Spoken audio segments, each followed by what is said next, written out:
Hey everyone, welcome to the Growing with Fishes podcast. We have a bunch of cool guests this week, and it's going to be a pretty awesome episode. This week we have Infinitry with us, as well as Spectrum King, Fish Ganja Guy, BrayneGro, Roger, and the whole crew. So thanks for joining us this week.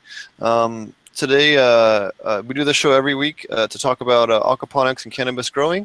Thanks for joining us. We try to cover both topics in detail, all different aspects of growing, both aquaponics, cannabis, sometimes soil, sometimes hydro. So this week, we've had for quite a while, Fish Ganja Guy's been doing a kind of a side-by-side comparison, I guess the last 3 or 4 months, between the 400-watt light options from both Spectrum King and Black Dog, and he's here to tell us about what happened with that. Alrighty, so I ran a side-by-side study between the SK400 Plus from Spectrum King against the new Phytomax 2 Series 400-watt LED from Black Dog. And this is my first run with Spectrum King lights, and I've been using Black Dogs for a couple years, so I kind of know what to expect from them. And I had a couple plants in the study, Cross of the Titans from 42, which is Clash of the Titans crossed with BSE, which is his best shit ever, that won the Emerald Cup a few years ago. And the other strain was Crystal Cookies Pheno 4.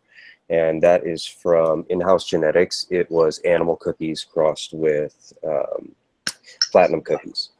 And for each one of the plants in the study, I would take them from the same mother, get 2 cuts rooted, put one on each side. So one under the SK, one under the Black Dog Phytomax 2 Series.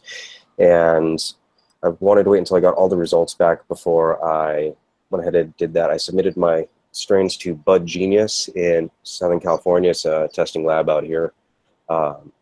Does great job with mold checks and THC, CBD, CBN, and they're going to have terpene profiles coming later this year. But for the Crystal Cookies 4, I got 16.23% THC on the Black Dog side, and Crystal Cookies 4 on the Spectrum King side, 18.82% THC.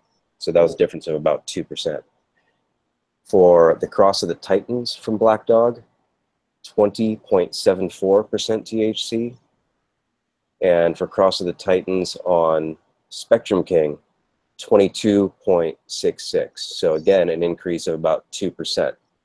And so that was pretty consistent between 2 completely different strains and of different lineages under the different lights. So I felt that was kind of good, that it wasn't just a one strain specific thing where, you know, the Spectrum King spectrum got this strain to have a higher percentage, but the other one did better under the Black Dog with the infrared. The Black Dogs so you're they trying did to a say great job, but the Spectrum Kings won the study, in my opinion. I was very impressed with the quality of the light. A little bit less heat in the room because there wasn't a bunch of infrared coming out. And I got great yields. Much heavier than I was getting over on the Black Dog side. And the plants seemed to be very happy. Always praying to the light. Didn't have any real issues over there. What were your harvest weight differences? Obscenely different, but I don't want to say it publicly, just because I don't want to make another company feel bad or that I'm trying to BS it. But let's just say it was very one-sided. Well, I mean, at this point, we already posted the potency results. Do you want to give people like a ballpark percentage difference, or some kind of factor? I know that was so when I posted the thing on the Aquaponic Cannabis Growers Group, that one of the first questions is what was the yield difference. So I know there's quite a few people that are itching to know. So let's put it this way: under each of the SK400s, each one is over a 3x3 bed. I had 4 plants in each. And for each of those, I averaged about 270 grams on the 4 plants. And keep in mind that these plants were only about 2 feet tall, just because of my height limitations. So 4 plants for a little over, what was it? A little over a half pound. And over on the Black Dog side, under 2 lights, they're on a 3x6 bed. There were probably, God, what was it, 18 plants. And of those 18 plants, I only got 270 grams. Ouch. That's a pretty big difference. So I know that was same feed regimen, same nutrient regimen, same reservoir, same fish plants on tank, one same side, sump tank, blah blah same blah. air, same room, same temperature. The only thing between the light spectrums was a panda film going down the middle of the room, open at the end, so that way it was good airflow. The water in each tank came from the same fish tank that was right below them. Everything that I put in the fish tank to supplement went to both beds, or both sides, I should say, and everything that I watered on Spectrum King side got watered over on the Black Dog side every day.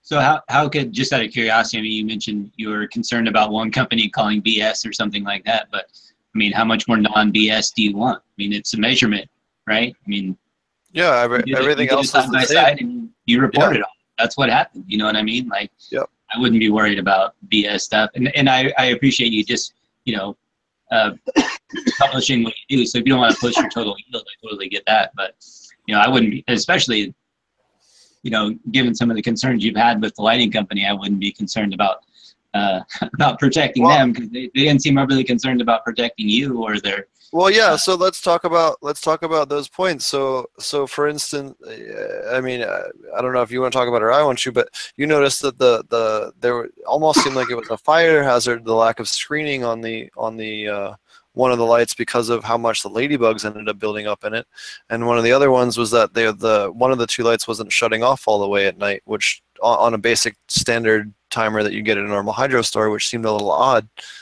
Do you want to get into that? I mean, you mentioned it in the other episode, but you know, we're kind of doing a final roundup. With the Black Dogs, there was an issue where those things were turning into more of a mass grave for my ladybugs, where every grow I'd have to shake out the bodies, and that can be a fire safety issue, I think, if they're dying inside the light on the boards. And with the Black Dog, they told me it's because they have a more efficient driver, but with the normal wall outlet timer for 240 volts, there's going to be about 5 or 6 volts that leak through, and the driver was picking that up and turning on a bunch of the diodes on the Black Dog side, and you could read a magazine underneath it, so I knew that was going to mess with the plants. But on the Spectrum King side, I didn't have any issues with losing ladybugs or anything glowing in the dark. So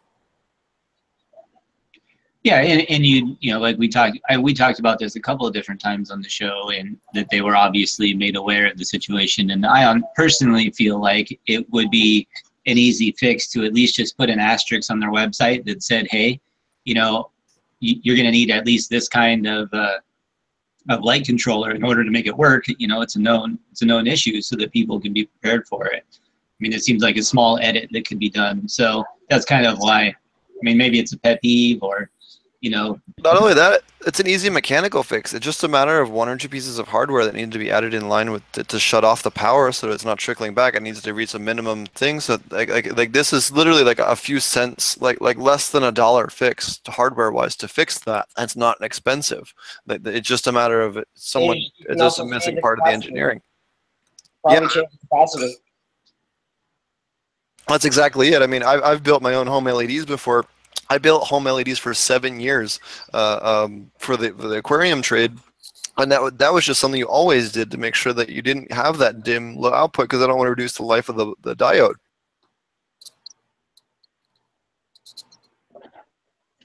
cool. But that was really surprising to me that they didn't have some kind of shut-off capacitor on there. It seems kind of bizarre. Well, I think that, you know, obviously, especially for the fact that the price is $600 difference between the lights.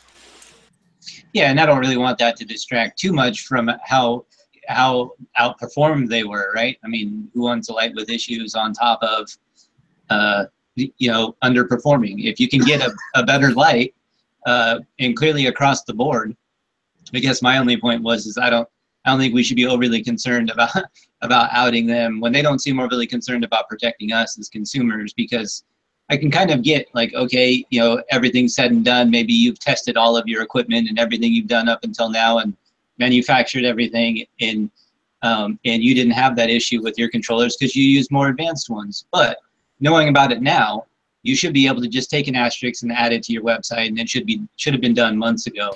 And they don't even have to change anything or do anything or cost them anything. It's like 15 minutes for a web designer. So aside from that, all I'm saying is that, you know, if they got their ass handed to them in a side-by-side, then let's report that, because it's not BS, it's not slanted, it's not anything else. They're lab results. So yeah, that's all I'm saying. I just want to ask Orr and Brendan a question real quick, because on one of my videos, I had somebody comment in basically saying, or calling me out saying certain things about my study, and then I went to their forum page over on Grass City Forums, I think it was, that they said they were doing their first grow with black dogs, and basically saying to everybody there, you know, this fish ganja guy here should be ashamed. He's obviously a Spectrum King employee. As soon as the lights go out, he's doing something to fry these ones on the black dog side.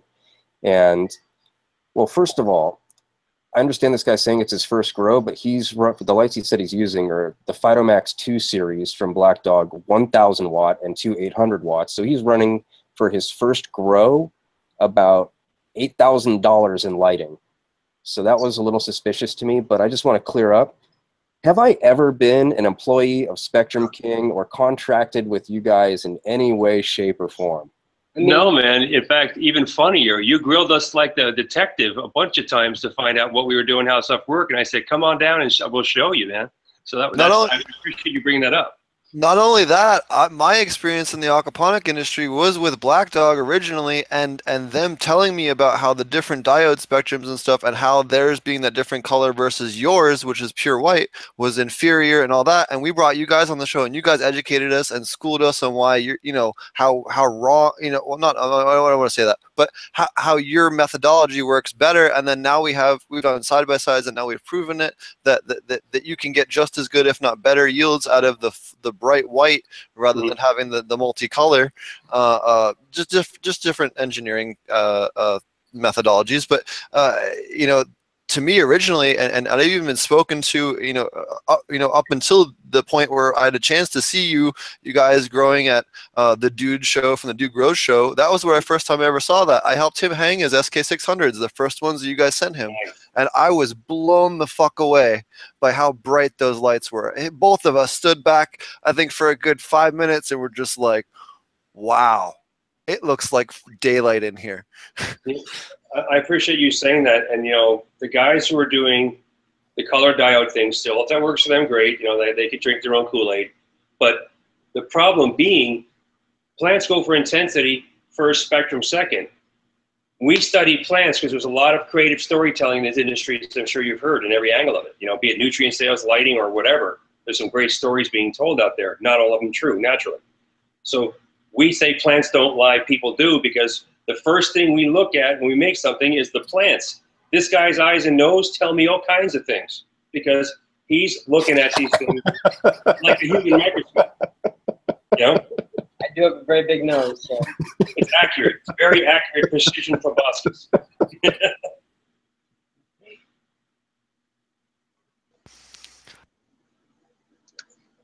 Can't hear you, Steve. Fish Ganja Guy had no idea that I was going to get the Spectrum King guys on. That was kind of a surprise I got on the show, so that was kind of cool.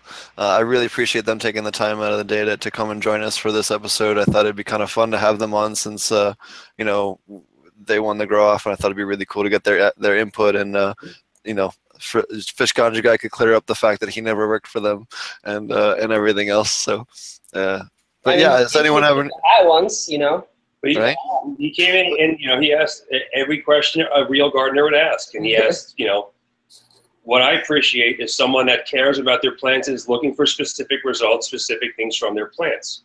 That tells me they know what they're doing and they know what they want to see. I mean, you've studied plants for how long, and you've tried so many different things, different methodologies. Even in your aquaponics, you've tried a dozen different ways of doing it. Because what's the result you want?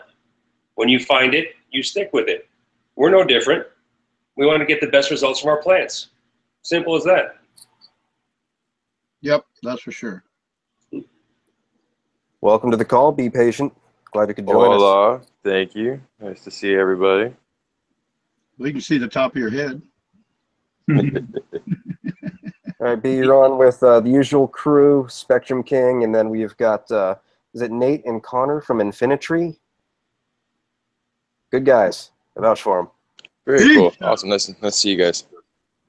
Anyways, we were just going over the results from my side-by-side. I explained that Spectrum King won this round. And, yeah, they were just explaining a few things with Steve and talking about quality products. And, yeah, how's everything going with you? Not too shabby. Just waiting for these couple plants to dry. Tonight's transplant night for the next run. Yeah, I've got an amnesia. Probably gonna let go at least another week. It just wants to keep going, so I'm gonna let it keep going. So Fish Ganja Guy, did you do any terpene testing? And then how was the how triche, was there any difference in trichome production on the plants? What other differences can you tell us between the lights in terms of plant structure, how the plants behaved? What other differences can you tell us in terms of the plants between the two different lights? Some of the differences that I did notice was the penetration I felt was good on, is my mic on? Just double check, good. Penetration was good on both sides, but the lowers on the Spectrum King side, I noticed while they were just as frosty as I would see over on the Black Dog side, they were much girthier, totally thicker stalks. I noticed a little bit stronger plants on that side just because they just did so much more vigorous growth in veg, larger fan leaves. So you have the solar power is bringing in energy, but just some of the difference I noticed as far as like on my Urkel Buck 3 that I had over on the Spectrum King side compared to the ones that I had on the Black Dog side. I mean, the stalk on one, and these are just little 2-foot plants, was like my thumb. And then you go to the other side and it's like my little finger for those. I mean, it was just really noticeable that I'm going to see like better nutrient transport as the plant's life cycle goes on. Bud structure, I got good bud structure, except on the Spectrum King side, there was one plant that was on the outskirts, but if it had been not overshadowed by crystal cookies that had quadrupled in height, it would have been getting plenty and it would have been a little bit tighter, but it was just like arm-sized colas on that critical cure. But all the other plants under the Spectrum King, minus the one that was next to a mountain of a plant, great structure. Black Dog had great structure as well, very frosty on both company sides. The UV in the Black Dogs, I noticed, did help the plants color up a little bit more early on without having to do the full flush, which I know would, for a lot of people, add to bag appeal and things like that. But if you just do a proper flush over on your sides, you're going to get all those colors anyways coming out on both sides. So that's just something that you'll see to show people a prettier garden. But in the end, they're both extremely frosty, extremely tasty on both sides. I did not get a terpene test done because Bud Genius does not have it until the end of the year. And I've had a bad experience or two with SC Labs, and I just don't want to take my stuff there anymore and give them any more of my money. You know, sorry to interrupt, John, but my buddy, I don't know if you follow him on Instagram, Zoolander Seeds, took his samples to Bud Genius, and he hasn't gotten back for like a month and a half. Dude, he's got to follow up because I carrier pigeoned one of my samples in just a couple days ago, just because I wanted to get that last one in for this side-by-side. And within 48 hours of receipt at the lab, they have the results up online. Oh, wow. So your buddy still has had issues. They're a little hard to get hold of over there. I know that, but you should have a number for a rep. Did I give you the card to the one guy there? Negative. All right, no. I'm gonna text you his info. Get a hold of him, or also send you an email to somebody who actually works down at the lab facility that I was put in touch with. because that's not okay, and I'm pretty sure that they'll rectify this for you guys.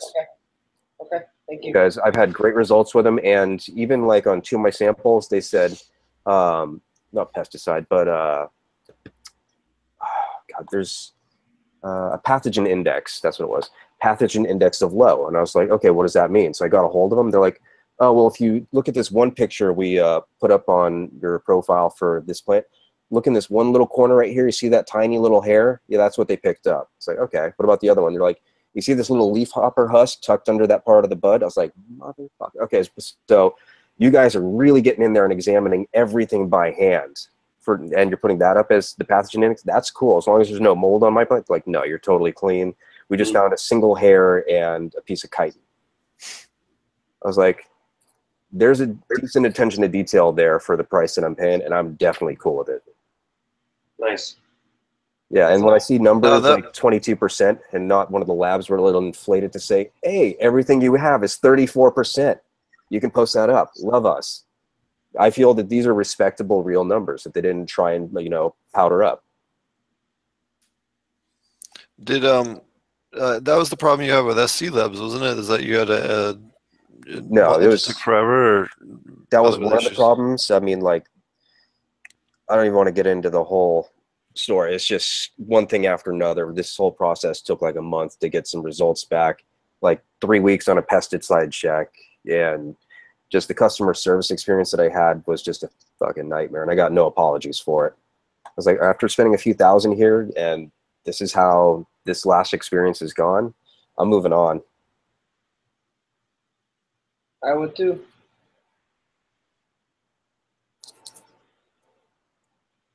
I'm gonna take my business and leave. Mm. All right. So one of the other things I noticed was that the black dogs ended up a little bit higher in CBN, and I know that I had a few thoughts, and the Spectrum King guys had a few thoughts. Did you have any thoughts on that, Fish Ganja Guy? I don't know if that would have to be with the additional UV, because I know that, what is it? UV will increase the THCV, but I'm not sure about this, how that would affect the CBN. What do you think? So IR and UV actually helps with the heat level on the leaf surface, which would break down the THC into CBN. Boom. I was halfway there. So, What were the leaf surface temperatures like on both sides? yeah, did you have any leaf surface temperature measurements, or? I remember I sent leaf surface temperatures to Spectrum King and Black Dog earlier on from my top leaves closest to the lights.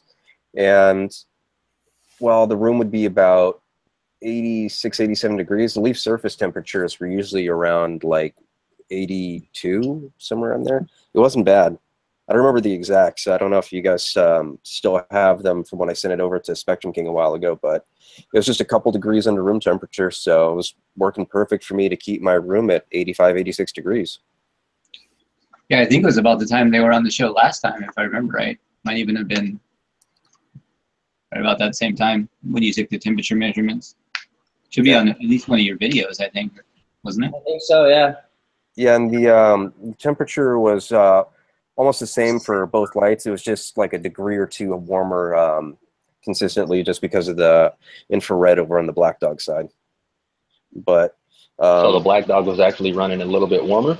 Yeah, like we just had a massive heat wave over here in California, and I was getting temperatures outside the facility around like 110, 112 in our area.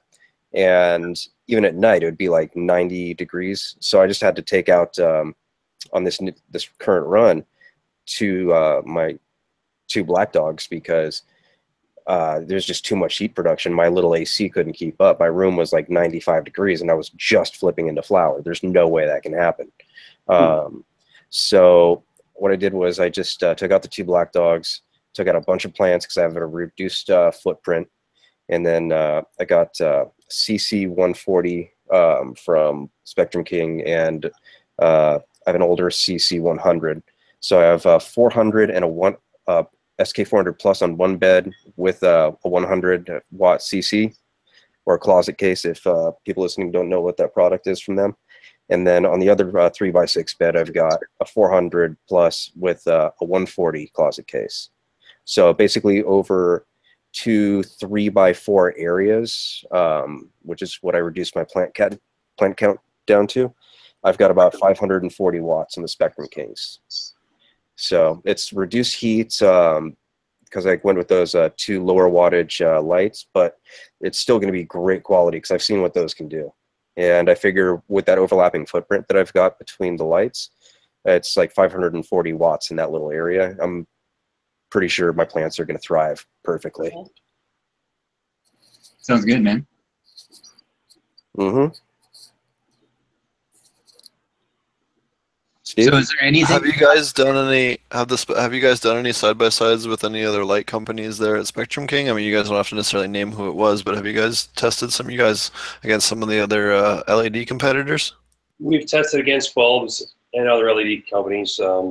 We stopped doing that for a while, then people asked us to do it again. But most people ask us to test against double-ended bulbs because that's the real competition for any LED company. They can point fingers at each other all they want, but our target as a collective should be light bulbs. So we figured, why not go against the most sold item until recent history, which was the double-ended fixture. Yeah. Right. You guys have some comparisons on your YouTube channel already, right? Yes. If I remember correctly, you guys have some pretty extensive documented side-by-sides with CNH and different fixtures, and yeah. We try to show them everything, all the details, the truth of it, because we got so tired of other companies just straight out lying that, like, wait a minute, yeah, come on, just here it is. Here's this, here's that. Look for yourselves. You tell us. And people will tear us a new one in the comments, and other people will like it. We'll get some results out there. We'll show them how much power was actually used, how many BTUs were actually used versus, and there's no comparison. And like Ganja Guy said, it's been hot as hell in California, and ACs are dying and suffering. I had growers come in today buying a couple of our lights to keep his plants alive because he can't even turn his bulbs on because of the heat. Right. You know?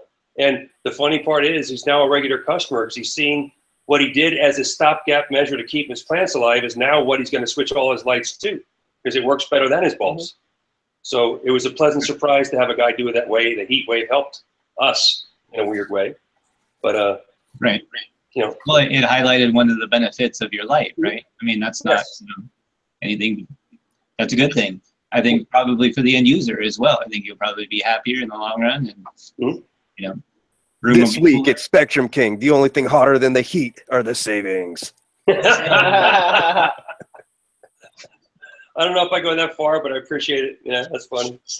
I think something should be watched here pretty soon too is JR Token's next flower run. He's putting an SK next to 630 ceramic metal highlight. Sure. That's another real big hot one right now. I run a 315, and you know, I'm really excited to see what it does right next to it because I've seen them side by side and the spectrums are damn near identical. With your 315, what kind of coverage area are you seeing for real? It's in a 40-inch by 40-inch tent, and it's wall-to-wall coverage. And, you know, I get a decent footprint. I wouldn't stretch it beyond that. I honestly would put a 630 in there and still probably be happier. Okay. I was just curious. A couple of different 3x3. We've seen are what we think and what we've seen and what we tested, and some other perceptions, I'll call them, out there in the marketplace. I just find those things get kind of hot. I can't explain why they get hot like that. You know, I've seen someone put out a data point of it raises ambient temperature 3 degrees for every one that's running. You know, yes, no, maybe. You know, all I know is I had to buy an air conditioner. I live in Oregon, and I'm running one light, and you know, wow. You know, just to keep it under 80 degrees because I don't like it above 80 degrees. But you know, that's we run LED. We love it above 80 degrees. Exactly. That's what I love. You know, but I was glad you said that because I mean I know what I saw with it, and I'm thinking the old engineering formula is a watt is a watt is a watt. Therefore, every watt equals 3.412 BTUs. Yet, when we're measuring in the room the heat rise, we're going, wait a minute, man, this thing shouldn't be doing that. It's kind of warmer than it should be. What's going on here? That UV pushes that leaf surface temperature. That square wave is great for adding on biomass and resin, but man, it just pumps out to leaf surface temperature. Yep. I mean, if I put my hands under when I'm working with my plants, I damn near need sunscreen. I can't do more than 10 minutes at a time without feeling a serious effect on my skin. I got you. Yep. Yeah. just like hearing from other people's mouths, because all the measurements I take, you know, because we're a manufacturer, people will think we're trying to just stretch the truth or bend the picture. We just want people to know what we're seeing. And I'm glad you pointed that out, or you saw the same thing. The only benefit I've noticed with building my own LED fixtures from scratch, using the different diodes you could get, I use a lot of rapid LED stuff, and I forget the Crees and stuff like that. And then I talked to you guys a little bit about this in person. The only one that's actually plant beneficial of any of the non-visual spectrums is UVA anyway. UVB doesn't benefit the plants, and to my knowledge, IR doesn't benefit the plants. You guys can correct me on that if I'm wrong on that.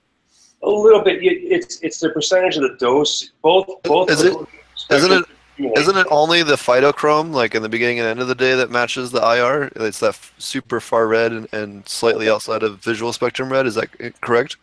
That's a specific nanometer range for a specific result. Yeah, that does exist, but IR and UV do stimulate trichome production. It's a question of the dose. Most people get the dose too hot, which is detrimental to the THC in the trichome.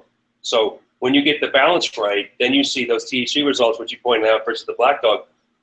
What that tells me is that they're studying other people's products and trying to bandwagon it without actually going deep themselves into the plant study to see what they can get. I've seen that with a lot of companies that they'll the red and blue thing was based on a white paper from ages ago. We talked about that when you were in the shop. There's still companies doing it. It's been disproven, since 1973. Even McCree himself disproved it, but people still do it because that works for their marketing story. The whole reason we came up with Plants Don't Lie People Do is I don't care what other people say. What do my plants say? Because that's all that matters to us. Yeah, it's funny. We were doing a trade show in Colorado. It was the Indo Expo. This was like 2 years ago. Yeah, 2 years ago.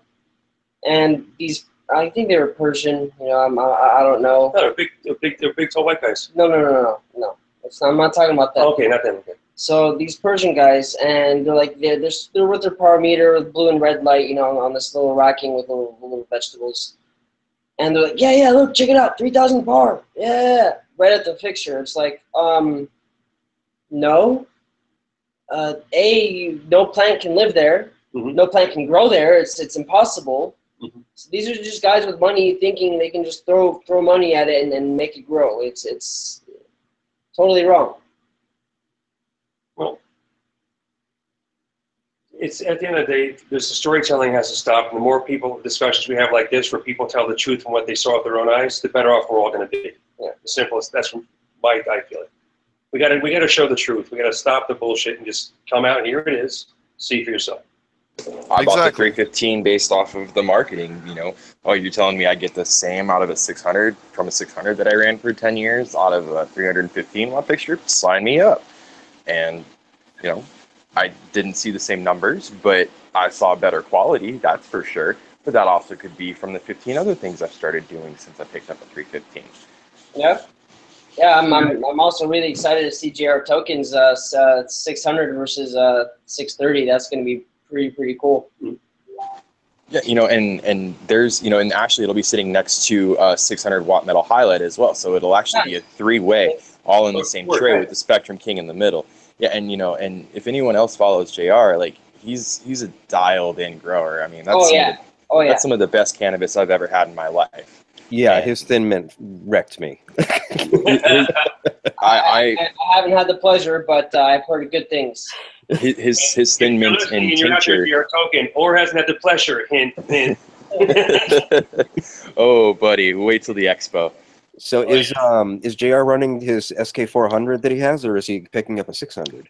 No, he's got the 4, and that's going to be going right next to the 630. Which when I saw it right after it got set up, it was bright as day and it was maxed out, and that's great. But like I said, the spectrum was damn near identical. And part of what drew me to Ceramic Metal Highlight beyond the square wave technology square wave ballast was the spectrum.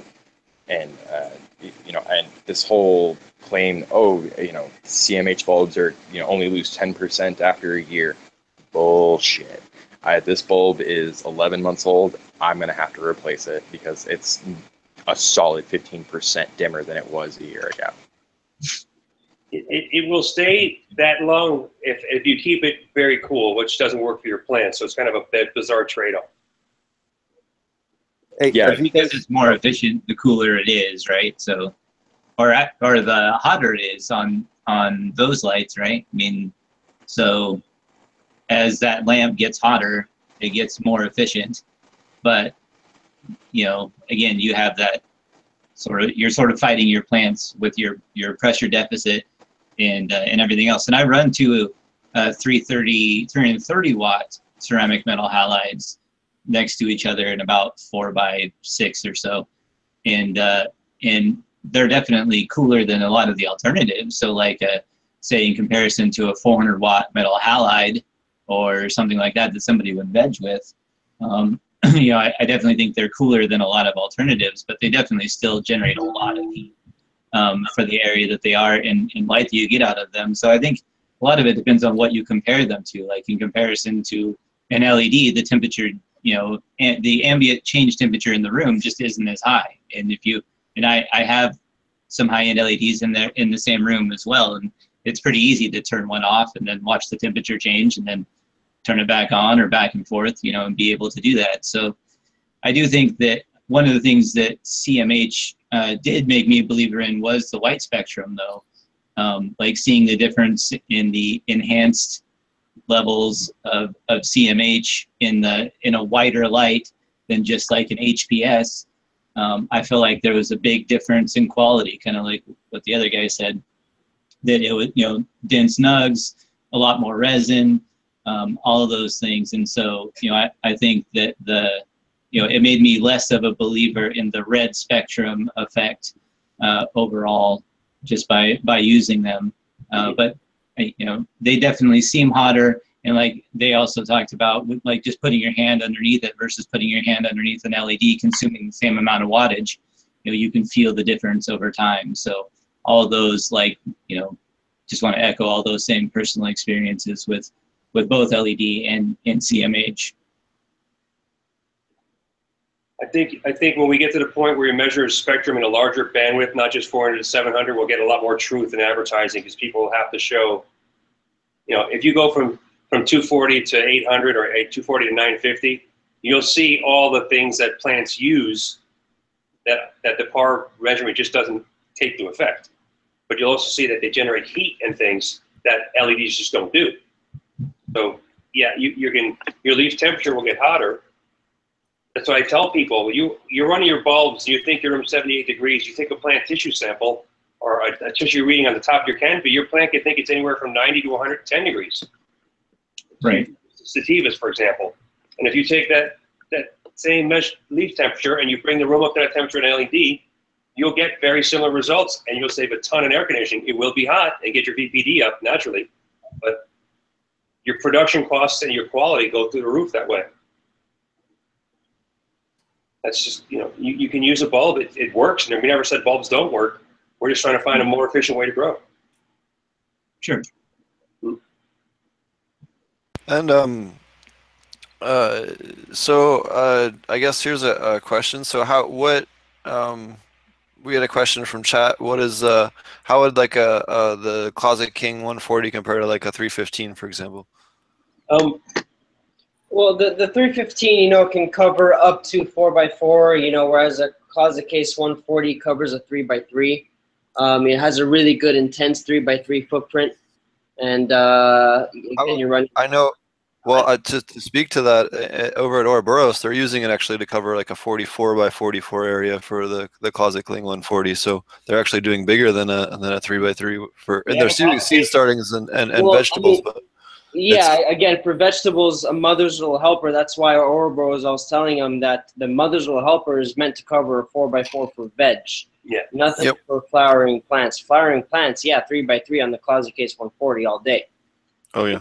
You could cover larger, but you're going to slow the growth down. We're always thinking of optimum growth cycles. That's why we don't exaggerate the coverage areas. Oh, yeah. Depending on which brand of 315 CMH you had, the one we were testing, its footprint was a solid 3x3. There was no way in hell that was going to cover a 4x4. But again, that's why up to 4x4, you know, depending on what bulb you're doing. Yeah, well, no, I mean, somebody was using 315 over a 3x3 grow area for flower. How would you have you heard anything from testers of the CC140 or anything? How they would compare the like the quality or the yield to the 315 and the 3x3? Well, what we did here was a specific case where we have a grower growing with an MLH 140 versus a C315 CMH 4000 Kelvin bulb, not the 3100 or the 2700, the 4000. And he said that they were really very much neck and neck, and that he thought the LED was actually beating it as far as quality veg goes, and it was doing with much less than half the power. So he was stoked on that. Yeah, this guy's name is SAV Farms on Instagram. And if he's got pictures up there and stuff. But I mean, my answer is simple. Even if you say, well, it doesn't do the same job, but it does a damn good job, but it uses less than half the power, I mean, that's a win in my eyes. Yeah, plus you have to also factor in how much you're saving on your AC bill there, too. Right. Yes. So apparently it's very warm up in Oregon right now. Well, it's definitely hot as hell down here. We can vouch for that. I'm fucking sweating on the couch. In Oregon, for sure. Hey, I'm not in the valley in Phoenix. This is not hot. I just like to keep my plants comfortable. I just want to make that clear. It's fucking hot here. We're in the Medford area, Rogue Valley. It's been hot for a while, for long enough. Yeah, I'm out in the Tualatin Valley, and it's not hit above 90 the last week, so I'm not complaining. You suck. It's been over 100 every day here for, I don't know, 3 weeks. Yeah, brutal, just brutal. Yeah, I'd say about 95. It hit over 100 for 2 days, but I think it's been around about 95 here for 3 weeks, though. Yeah, I can only do temperatures like this in Vegas because I can retreat into the casino for some air conditioning and cigarette smoke every now and then if I have to. So is there anything else in regards to your grow off you wanted to talk about? If not, I wanted to give the Infinitry gentleman a chance to talk for a bit. No, it was definitely a good experience. It was worth picking up a few extra lights and seeing what would be better for my garden in the future. That being said, it would be better. Yeah.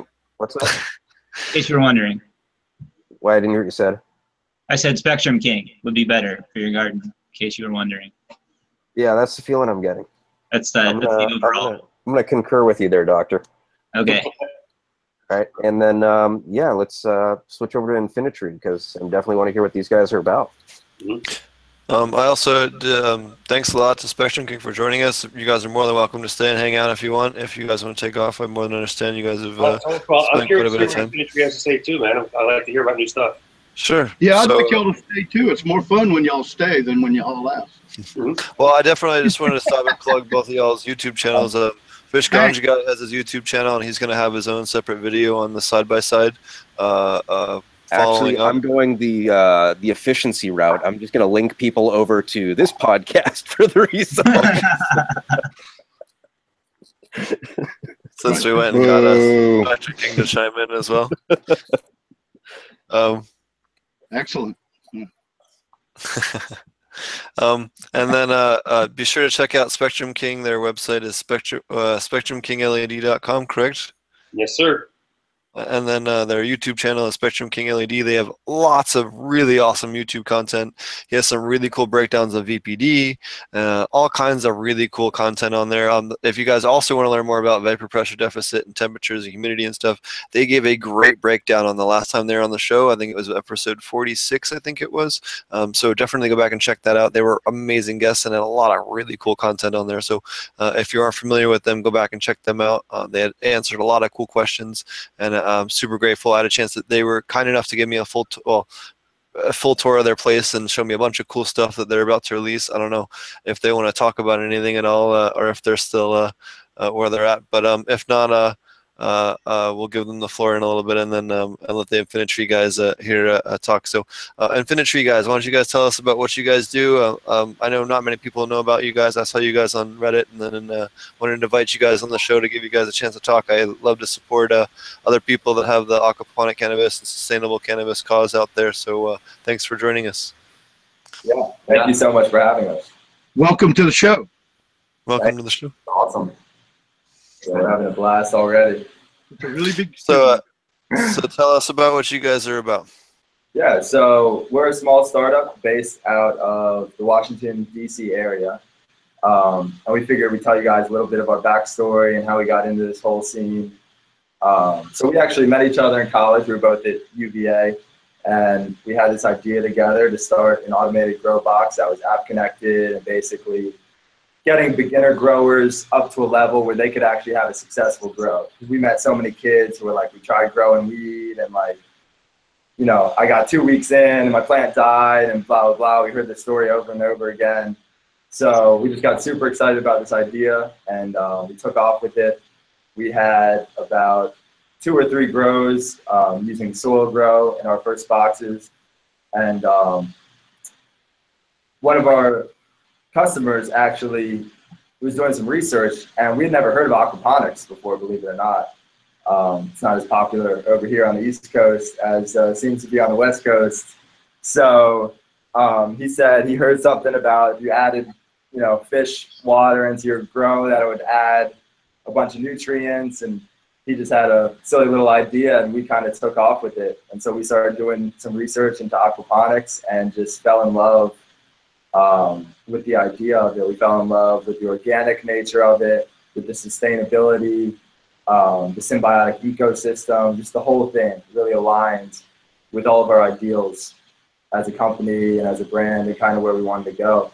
So for the past about 2 years, we've been developing and growing through our Infinitry grow box, which is an aquaponics unit. It's 2x3, so not too big. But basically, what we're about is, you know, getting beginners and getting the mass market into aquaponics. And we want to make it really easy on people, so we automated the whole process, you know, from LED control to the nutrients to adjusting the pH, through filtering the water.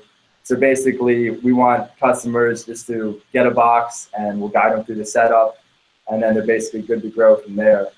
And, you know, just spread the word, the good word of aquaponics. And yeah, that's what we're about. Awesome. So just a little bit more about your box. You gave the size, you know, of it a little bit. So is it ideally you guys loading that with like 1 plant? Is that kind of like what you're thinking, or did you guys think more about like for instance, as a medical card holder here in Oregon, I can get 6 plants. So like I know you're saying you just wanted to get beginners into it, right? Is that kind of what you're thinking, like just to get somebody growing 1 plant and get it going? Is that kind of the idea? So that's what our customers have been doing so far. But actually, one of our newest growers, who's in DC, he actually is starting his plants with 2 clones in 1 box. So we specially designed his basin to hold 2 separate plugs. And he's been having a lot of success with it so far. So we feel we're going to move in the direction, probably initially because of our size, of 2 to 3 plants. But I mean, we'd love to hear some more about your guys' expertise and what you think about we can manage in that kind of grow space. So obviously, we've gotten a lot of interest of people who wanted to grow 2 to 3. And initially, we pushed them for 1. But now that we have a new grower who's going for it, we're excited to see the results. Well, I think I like the, you know, sort of the all-in-one setup that you're, you know, because I do think that what intimidates a lot of people are, you know, a lot of the things that you just mentioned about aquaponics, which is, you know, like controlling the pH and all that kind of stuff. And I was just wondering too, the bottom picture on your guys' website, the pH reads 5.4. So I'm not really sure what you're growing in there, but your fish might be a little concerned at 5.4. But we've actually done a lot of research and just playing around with the pH, and in our experience, actually, we found that pH levels from 5.5 to 6.5 can work, and like we've dropped down to 5.0. What fish are you keeping alive in that pH that aren't discus or angelfish or neons? Well, we've started just getting our fish from local streams around DC, and I mean, yeah, we really haven't had, I mean, it's interesting because there's a study that came out about the pH in the streams, and they found that at certain points it would drop all the way down to 4. and then other points would be up at 7. So I guess very resilient. Absolutely. When you get, especially when you get big rainstorms and stuff, you get a big runoff of leaf material and things like that, and it can rapidly acidify the rivers and stuff. Fish can easily handle a rapid drop in pH. It's a sudden increase in pH that tends to be more lethal. Well, that actually makes sense why we haven't had issues, because our box only has a pH down, or the only thing it'll do is drop pH automatically, because of the nature of the grow system, since it's so small. When you add water, the pH will naturally rise at a nice little even pace, and so we hit it with a pH down solution, which will definitely bomb it, but we pretty much just microdose, and we do it over a period of time, so it's very gradual. And then it kind of just levels out right around 6.0, 5.5, 6.5. And the only issues we've had with the fish is when we put them in initially, if it's a huge pH change, then they'll have a lot of stress going right in. But it seems like once they've settled in, they'll make it all the way through multiple grows, no issues. Yeah, and we've really aimed the automation recently just to get it right in between, pretty tight-knit group between 5.9 and 6.1 for the pH. So we never really get that low unless, when we were first testing. I think on that app was probably, a sample picture just from our designs. Oh yeah, I'm just giving you a hard time. And so, normally we recommend in aquaponics, and like we've done here on the podcast before, we usually recommend 6.5 to 6.8 for cannabis for sure, just because that's kind of where you avoid most of the lockout issues and get the best uptake. So that's generally where we like to keep it at, and you can usually, obviously whatever you guys are using to adjust it, you should be able to just control that. Like as a user, I should be able to say I only want I want to stay within this window. Is that accurate? Yeah, definitely. That's easy because it's actually harder to get it down to a certain level without overwhelming the buffering capacity of the water and just dropping it so low that it can't recover. So yep, it just depends on the means that you use pH down. There's a couple of different options. You can use carbonic acid, you could use phosphoric acid, you could use hydrochloric acid. There's a couple of different agricultural options. Yeah, so that's the next thing I was going to ask is what you use for your pH up and down solutions. We actually use Aquadown. Have you heard of it? I used to make it. Relatively familiar. Yes, I know exactly. They start off with a 55 or 50%, 57% base, and then dilute it. Yeah, it's mostly phosphoric acid. It's 11%, correct? 11% phosphoric. Something like that.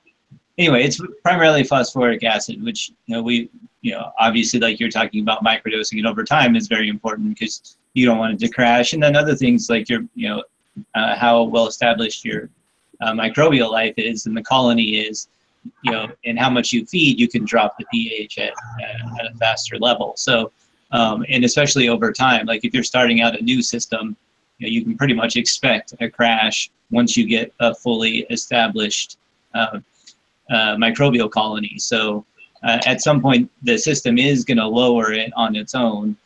So it's not like a steady thing that you can just put it on a schedule and say you should feed this much over this amount of time, because that's going to change in a new system for sure. Right. We in this grow, which we just pretty much just started a couple weeks ago, we actually had that happen, and it was insane because we hadn't had it happen like that so intense. But within, I don't know, maybe a week, less than a week, it dropped all the way from like 6.2 to like 5.1. It just dropped so fast. And I think it's because we put in stream water, because we were thinking maybe that would help the bacterial colony establish, and it must have, because it just like immediately right off the bat just started dropping like a rock. But the thing is, when you fill this tank, it actually buffered out back to like 6.3. So yeah, that makes sense. So anytime you have basically the microbial presence is going to lower the pH. It's kind of like it's one of the ways, like in fruit fermentation and different things like that, that you actually measure whether or not it's done. So when like I just finished doing a fermented fruit extract for some plant food and supplement for my aquaponic systems, and I measure the pH to measure when it's done, because in the ferment, as the microbial life blooms, it lowers the pH in the solution, and that's how I know when it's about done, when it actually gets down to less than 4. So I can actually use that to lower the pH in my system as well. So it's really a measurement in a way, or a sort of a byproduct of, you know, microbial life. So that's why you see a difference as your system gets older. It'll balance itself much better as long as you buffer it properly. And so I guess that's my next question for you too, is what do you use for a buffer or a pH up in most situations like that? We pretty much have, because our system is so small, it's 15 gallons for the aquarium and 5 gallons for the basin, for the water culture basin. Just adding water, because the water level, especially if the plant starts really taking off, you can like see it drop by the day. And so if you wait, I don't know, 3 weeks to a month, see it drop, add water, the pH will buffer out. Like, hey, on light. A point or more. And so, especially like, you know, over the course of the grow, it pretty much figures itself out, just because you hit it, we drop it initially, get it into a really nice range, and then over time it drops and they add and drops and they add, and it kind of works. We found that adding a pH up just doesn't seem necessary. I mean, maybe in the future, but thus far it hasn't really been. So how are you, I guess without adding a pH up, how are you handling calcium and potassium deficiencies?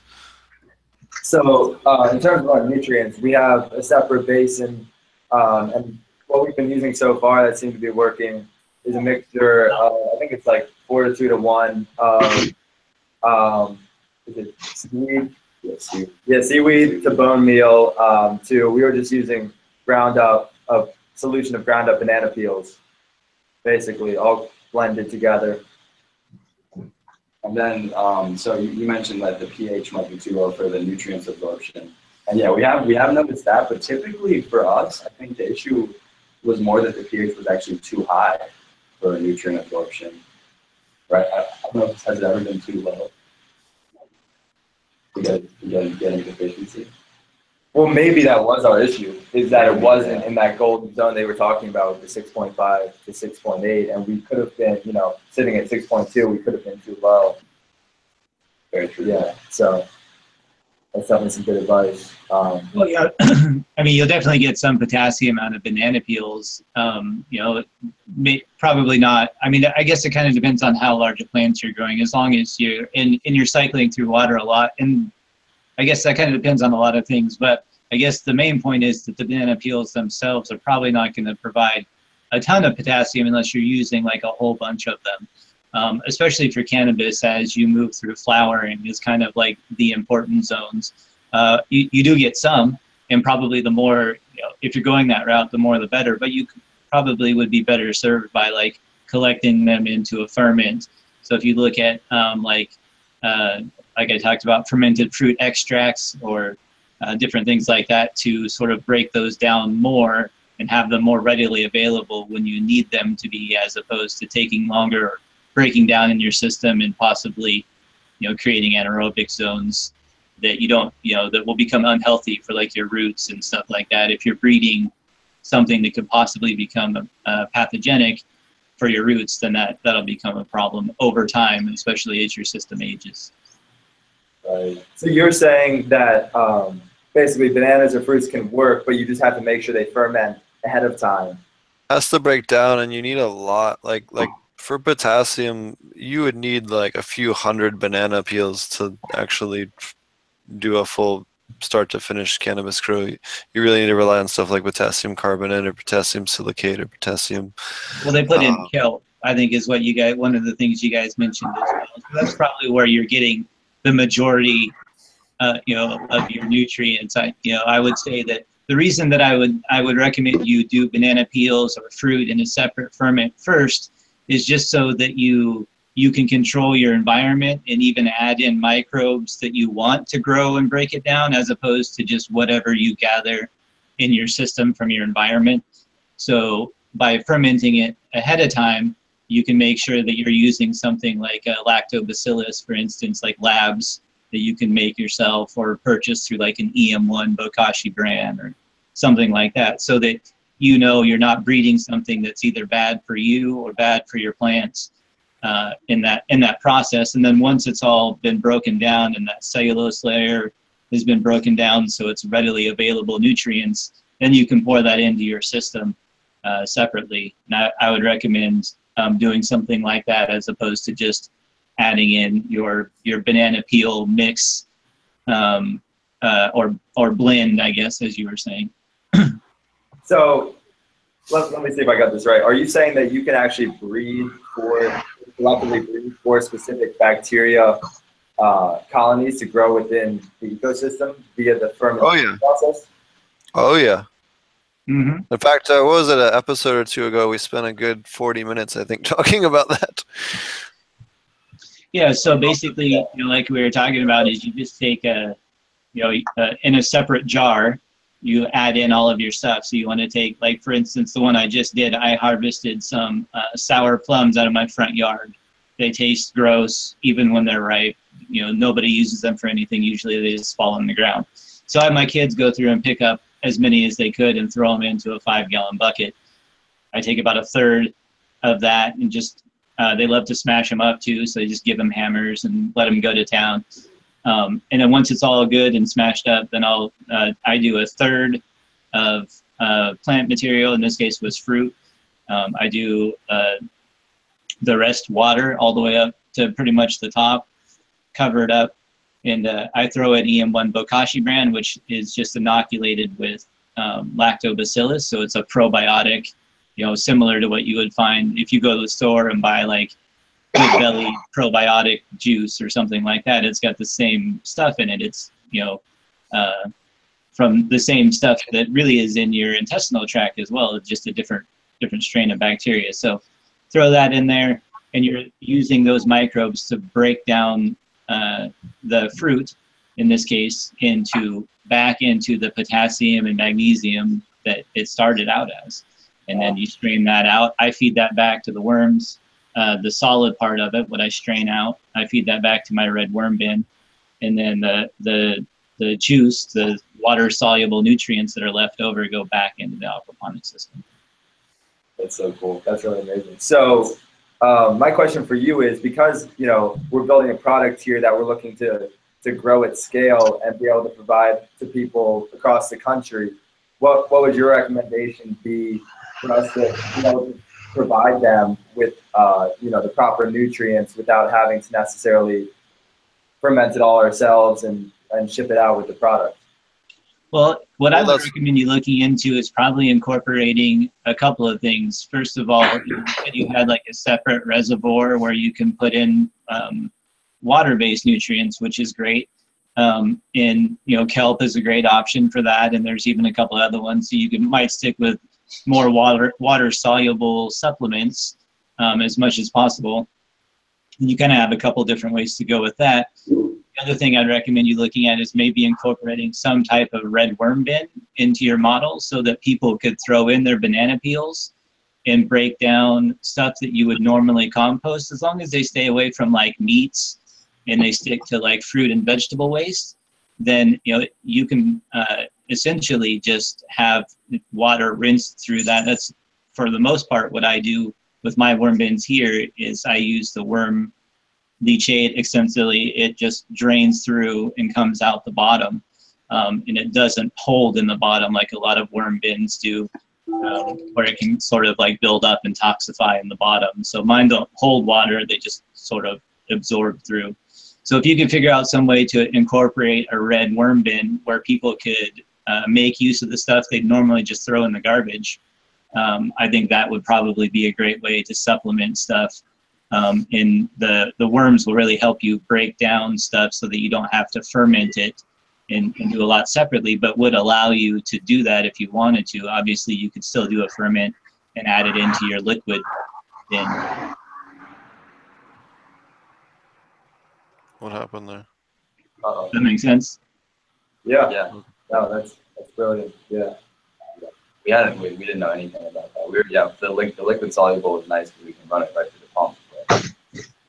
But that's a whole new realm that we haven't explored.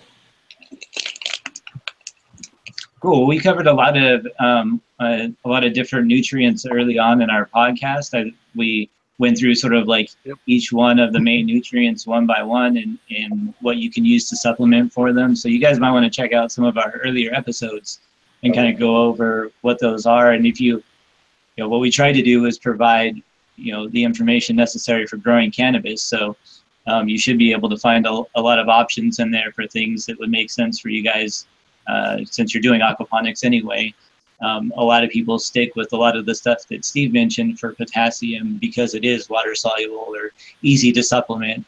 And then maybe the other thing that you could look into is a way to incorporate a dual root zone system that would allow you to have a place to add in like maybe dry amendments or some sort of compost even to a soil layer, which is what Steve is a big proponent of and has been for a while.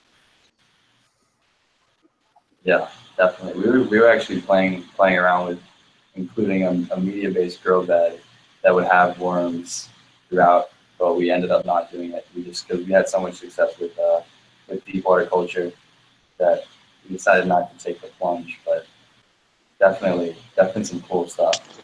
Everyone has success with deep water culture until they don't. Well, everybody can have. Well, no. Everybody can have success with deep water culture. Period. Well, you can grow, especially in aquaponics, you can get buds, but the issue ends up later on when you're trying to match hydro or match the upper end of soil that you end up with certain things that mycorrhizae end up just are almost required for in terms of nutrient input, which tend to not really like fully aquatic environments. There's a few exceptions if you're running high nutrients in a fully hydroponic environment, but you know, and otherwise you really do need a small percentage for that, you know, especially certain micro molybdenum, and especially in aquaponics, molybdenum plays a really big role because you have much higher than normal nitrogen because the nitrogen is always immediately available. It really does deplete the available molybdenum a little bit quicker, and you end up with some of the things that, you know, just the fungi and the fungal networks do a better job of inputting per day into the plant. And that's one of the things that I've noticed, especially doing side-by-sides between doing wicking beds and soil beds and aquaponics and dual root zones and media beds and raft beds, was that, and full DWC, was that, you know, that was one of the bigger differences. Yeah, that's awesome. Very good expertise. We were thinking about, we haven't done this, but offering even different models, like a media-based grow bed, deep water culture. Very cool. No, your design has a lot of flexibility, which is pretty cool. Yeah, I think that you could still use, you know, the dual root zone. You could still have the bottom root zone be deep water culture and the top root zone be soil. You could still be a dual root zone. I agree. Yeah, I was gonna bring that up too. You can buy those. Well, I had something come up. Somebody came over. I had to leave for a few minutes. So I missed what your system's like, but you could definitely just go as simply as in a 5-gallon bucket. You could buy one of those lids they make now with the big 6-inch. You could cram that full of Pro Mix or something like that and build a little, let it grow out. And whatever falls in, you clean it up, change the reservoir, keep the sediment from getting in there, and you could build a dual root zone that way too, like Marty said. But it can never drip into the water reservoir, as well as the water can never get up into the peat. So you would, or whatever medium potting mix or whatever you'd be using. So yeah, I agree 100%. I was going to, well, you're right. We're right on the same page there. I was thinking the same thing. Thank you, Marty. So what other aspects do you guys want to talk about in regards to your box? You guys are using LED lighting, and you guys have an automated. How many different nutrient solutions are in your little auto doser? So we've just been making, you know, for simplicity on our case and for our customers, like a simple basin. So we've been making them a mixture, and then just been dosing that basically. So is it a 2-part or a 3-part or? Yeah, 3-part mixture. 3-part? Okay, that's cool. Yeah, the old bone meal and food. Is it kind of like a pH up, pH down, and a nutrient solution then, or? Exactly. Yeah. Okay, cool. And then you guys are using LEDs. You want to talk a little bit about that? It seems like you guys have done a little bit of research. Listening into Spectrum King and all of their research and everything they've done in terms of I think they were talking about the full white LED diet, because we actually currently have an 8-band LED, and we've been in the you know, in the red and blue and UV and IR ranges. But you know, we're here for your guys' knowledge, so we're very interested to hear more about if there's a better way to do it, and you know, how would you suggest going about that? Your objective is to grow plants, correct? Yes. Correct. Exactly. So, step one, what's best for plants? If you look at those colored diodes do elicit specific reactions within plants, but the best source for plants is still that thing up there in the sky. That's what we study first. And you know, that thing up there in the sky gives plants what they need and get the best reaction from them. Now, getting a spectrum like that is one part of it. The other part is the intensity and the proximity to the plants you intend to be working with. So you need something with dimming control, because if one run you're testing your system and you're doing some wheatgrass, well, that, you know, you don't need a whole lot of light for that. But if round two you raise that light up and you're going to you know, 18-inch tall cannabis plants or 2-foot tall cannabis plants, you need more intensity. So the spectrum of natural sunlight still the best gain, because you get more light per watt of power put in than any colored diode blend mix, period. So you can play with colored diodes all you want, and some people get really carried away. I've seen guys with 13 band and 8 band, but at the end of the day, when we go back to the lab to put them over plants, full spectrum light wins every test we've done. We do tweak a couple colors in our own lights, don't get me wrong, but the base is still full spectrum white light. Just take this in mind. Full spectrum light, right? Now you're going to start seeing full spectrum oils, full spectrum, you know, hash. You're going to start seeing full spectrum everything. It's going to be the new craze. Mark my words. It's going to be the new craze. That's wild. Yeah, our grow light is 8 band, blue red, 250 watts. It is dimmable because it's 2 feet above the plant. So we turn it down real low when it's a baby, and then by the time it gets down. Can you adjust the height of the light?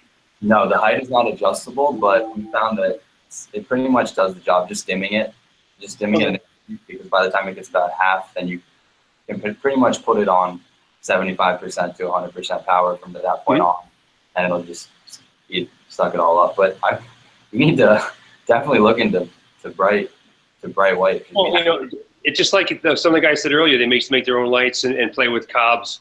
I think back in the day when you came in the office, Steph, I think we talked about the Cree CXB 3070 was from years ago, now the 3590. I mean, it's a good chip and it does the job. If you're not trying to reinvent the wheel, there's plenty of decent wheels out there waiting for to be used. Yeah, obviously I like what we make, but if you're doing your own thing and you want to get something which covers the space you have, you know, you should keep that option open and look into it, because you'll see full spectrum light will get you better results for your fish and your plants. Hey, just test it for yourself. That's it. Yeah, it's done. Yeah, we definitely will. And what about cost per diode difference? Are they equivalent pretty much across the board, or is there a difference in price? Pretty much across the board. It just depends, you know, how you know, who you know and where you're buying your parts from. There's that, but also there's a thing in the LED world called binning, and you know, you can have a part number, but that part number doesn't mean you got the Ferrari. You may have bought the Pinto. The part number is step one, and what quality level is it that you got? You got the bastard child. You get the bastard stepchild. You didn't get the pure blood. You know, if you get the Corvette, you want it with the Corvette engine. You know what I'm saying? So that's one of the things when you look at diodes. Don't just take the first number and go, "Oh, great, I got it. That's the one," because that's part of the equation. Get the one and then find out what bin number it is, what quality level and output it's supposed to have. It's like Jon Snow, you know, right? He's supposed to be a Stark, but he's not really a Stark, right? Yeah, but he's the king now. He's the king now. Yeah. Oh man. King of the North. King of the Oh yeah, we're bad. We're telling ourselves now. You know. So. Hey, so I don't know if you guys know this or not, but we had Silver Arm sneak in on the show tonight. He's awful glad. What's up, man? Hey, Bubba. You just said I've been wanting to be on the show, but you know how it is when you have a kid. I got a 5-year-old daughter. She already opened the door twice. Oh. Yeah, my son was up here. What are you doing, Daddy? For those of you guys that don't know, Silver Arm is the oldest Aquaponic Cannabis YouTube channel on the internet. So props to him for having the oldest continuous aquaponic Glad to content meet on the you. web. Wow. Yeah, man. Thanks for coming. If you're learning, man, you're learning on aquaponics. I was just looking the other day, actually. I messaged him. He was the first person I contacted about doing anything too. And he was, you know, he actually messaged me back a while later, I think, and was like, hey man, put up more videos. He's like, you know, I need somebody else doing this too. So it was pretty cool to have anybody else doing anything, because his was, like I said, the only one that I could find online, because I'd done aquaponic stuff before and I'd grown these big tomatoes and all this other stuff. And it was encouraging that, you know, because it made sense to me that it should work for growing cannabis, but everybody that I ever talked to, you know, I'm, you know, half my family's from Humboldt, so I know a lot of growers. Oh yeah. And they all said, like, no, just don't do it. It's not worth it. Like, it's a terrible idea. But obviously I had my own plants in front of me, like we talked about earlier, right? There's no better measurement than your own plants that you grow yourself. I had my big ass tomatoes, and so I YouTubed it up, and boom, there's Silver Arm. Like, hey, I'm doing aquaponics. Here's my shit. I'm smoking it. It's decent, and it didn't cost me shit. So I was like, hey, I'll give it a shot. The rest is history. That was like, what, 5 years ago, something like that. Wow. So, Yeah. right on. Blowing up. I'm still promoting. I love aquaponics. I think it's the best way anybody could do it. Like, you could grow your vegetables, fucking smoke your cannabis, fucking even sell your stuff, your fish, your shrimp. Yeah. I like those guys with the idea with the aquaponics box. That's awesome. I love that. Right on, man. Right on. Mad respect, man. Yeah, so that does bring up one more thing, I guess, I did mention about your guys' box too that I would look into is there's not really a good way to grow companion plants in it. So if you only have one plant in there, that would be when we talk about the nitrogen levels when you go into flower and wanting to bring those down. I like to use companion plants a lot. So I use like greens and stuff that will lower the nitrogen in the overall system. And your guys is just what I can see here on your model here. You know, there's really only that spot for the one plant, and not a great way to do that. So incorporating that larger grow bed like you guys talked about, I feel like might be at least adding that option into your current systems would be a great thing to do. So especially for cannabis growers, because you need that grow space to take up some leafy greens there on the bottom. At least for me personally, I think that'd be good for your model as well, trying to connect with the home user. They can grow some food, they can fix a problem and then eat it, right? They can lower the nitrogen in the system, turn it into lettuce, and then put it on their table, and that's a nice little marketing thing as well. Yeah, that's a great idea, because we wanted to be headed, you know, in both directions. Of course, we love the cannabis market, and obviously bringing aquaponics and produce into the home is another big goal of ours. So that's a great idea. Yeah, that'd be 2 birds in 1 stone. Yes, it Yeah, you is. could definitely put a couple net cups around the base of that and hang them in the fish tank and have a couple of the bait plants, you know, or even just basil or thyme, or, you know, just usually someone's doing a pepper plant, they could have, you know, some herbs around it or whatever for the same footprint. That'd be so cool. That would look cool too. Yeah. And it's healthier for people to smoke too. You know, people are smoking a lot of stuff that's just nasty, and they're loving it, and they pay big money for that stuff. It's just people don't clean it right or just don't do it right. It's Probably all, sell it with mold, mildew, or mites, or anything. Dude, look at all these trichomes. You know. Look at all these trichomes, man. Yeah. That's a good one. Speaking of trichomes. So Infinitry, do you guys have any other questions for us, or any other, like, do you have any problems you guys are currently working on with your model, or Actually, in development? Well, you guys were honestly answering a lot of that. It's a lot of optimizations in terms of pH, nutrients, and then you have the grow bed and the LED, which, I mean, you guys kill Every single aspect of the entire box. It was just scrutinized. Exactly what we wanted, because the guys know, like, more than anyone. So, yeah, exactly. It's exactly invaluable. Much appreciated. But there's one thing you did want to mention about the box. Come closer. Oh. Yeah, you're flanging out, man. You're flanging out. So there's one last thing we're going to mention. Where if you even look on our website, you can see we're putting it front and center. But we're trying to create a community around aquaponics, and we're adding a feature to our app where you don't have to be a grower. You can just download our app as a client or a local, and basically look around your area and see what people are growing in their boxes. You can look through all their strains and all their produce, and you can basically reserve a harvest. And then when they're finished, they'll contact you, and then share, grow, and give what be it.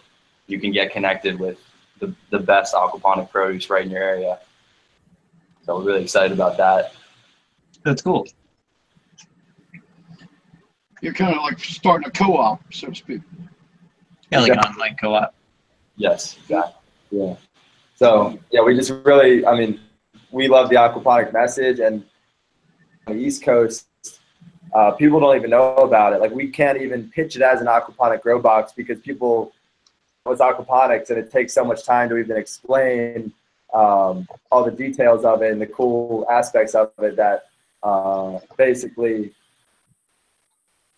we're trying to connect people in so they understand, the value of it and the organic nature of it versus, around here, and stuff that's coming out of Mexico that you're getting K2 sometimes. Like, it's not like out in California where, you can go directly to a dispensary and pick up exactly what you're looking for. So we're just trying to build a reliable, consistent access point for people who are looking for the right stuff. Mm-hmm. Well, you guys have a relatively new market over there as well in terms of cannabis specifically, right? In the DC area, it hasn't been a long time, and you guys don't have all the advantages. But I mean, the West Coast has been producing cannabis and has infrastructure in place, all over the West Coast. So, I've made this point over and over again too in our podcast that as the market opens up on the East Coast, you're not going to have the same type of infrastructure to support growth like you did on the West Coast. Like, California going recreational is not going to have a problem meeting their demand. But I do have some concerns about Nevada meeting their demand, and maybe some of the other states that don't have, an infrastructure. Like, I have probably 10 different grow shops within 20 miles of me right here, but I have friends on the East Coast that, they're like, I have to drive 2 hours if I want to get to a grow shop.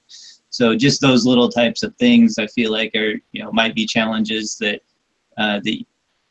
consumers on the East Coast will face, and being able to produce your own meds and food at home obviously has a lot of appeal in that situation. Yeah, totally. So if I moved to the East Coast, I wouldn't want to buy weed. That's basically what I'm saying. Yeah, yeah. It's rough. It just takes a little more networking than it does on the West Coast. It's It all also depends. In big cities, it's easier. Really way. more expensive in the East Coast. Oh, yes, it is. Well, we're trying to change that. We're trying to bring the West Coast vibe over here, and we actually, we have plans to get out to California. Not immediately, because we got to set everything up over here. But once the shop is running over in DC, we might pay you guys a visit. Yeah. Well, it's interesting there. You guys don't they don't have any commercial market yet because Congress are being assholes and preventing you guys from growing. So it's all just home growers only right now. Correct me if I'm wrong. No, yeah, that's who we've been working with. A lot of people who've been doing home grows, and most of them have just been doing soil for over a decade now. And so we actually got to introduce a few of them to aquaponics for the first time. And our first guy is already fairly astounded with his results, and he's committed to, about 5 to 10 more units to replace his old grow systems with. So He was doing soil. Yeah. So, which is So we had a question from chat. What strains have you guys run? Yeah, what genetics have you guys have the best results with in your system, utilizing the aquaponics so far? So, I mean, we haven't been able to do too wide of comparisons just because I'm actually originally from Maryland and Nate's from Virginia. So in our home states, we couldn't do much growing ourselves. So we were reliant on our customer base out of DC. But our first 3 grows were Northern Lights that we had obtained overseas, actually. And Now we're actually growing Master Kush and 4-way in our boxes in DC, and he's looking to also get, is it Girl Scout Cookie? Girl Scout Cookie Extreme. Yeah, Girl Scout Cookie Extreme and Blue Dream are the next ones up for the new boxes that we're moving in there. Blue Dream. Yeah. Hey, for the Master Kush you guys have right now, how far in are you? Have you flipped yet, or? No, that one's only 3 weeks in. Yeah, fresh clone. I think it's one Master Kush and one 4-way. Yeah, so they're growing together. I got 2 Blue Dreams going now. Yes. That's some good stuff. Yes. So Marty loves it too. Marty's especially fond of Blue Dream. That's what he's smoking now. Starfighter OG right now, actually. Girl Scout cookies, really? Or you say animal?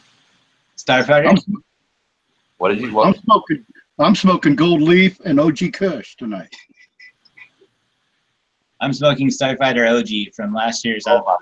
Dude, you don't have enough there, man. Some tangerine haze rosin. Totally solidness. Bubble hash to rosin. Here's another jar. Oh my god. I'm smoking custom antler pipe. Sent to me by a friend out of Alaska. There's some popcorn. That's just the little stuff, though.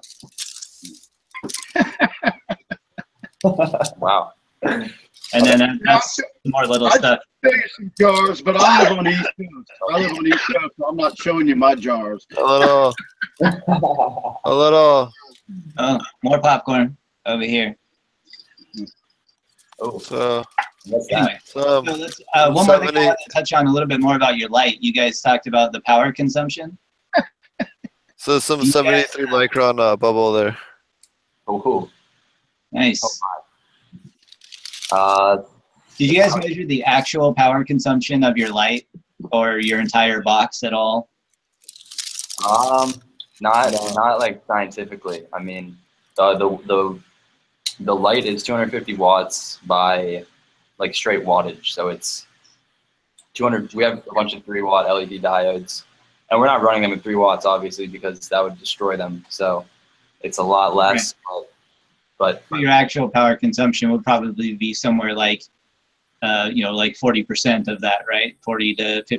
Yeah, 100, 120 watts, and then we have. I mean, we got pumps and we have fans and aquarium bubblers, but those use next to nothing. So it's the LED is probably the brunt. So probably around 150 watts, I would say, around there, give or take. So that'd be a good indicator. And one of the things that I feel like I track a lot around LED lights is the actual power consumption, and a lot of people will like calculate watts per square foot based on like you said, a 250 watt light, when really it's not ever a 250 watt light.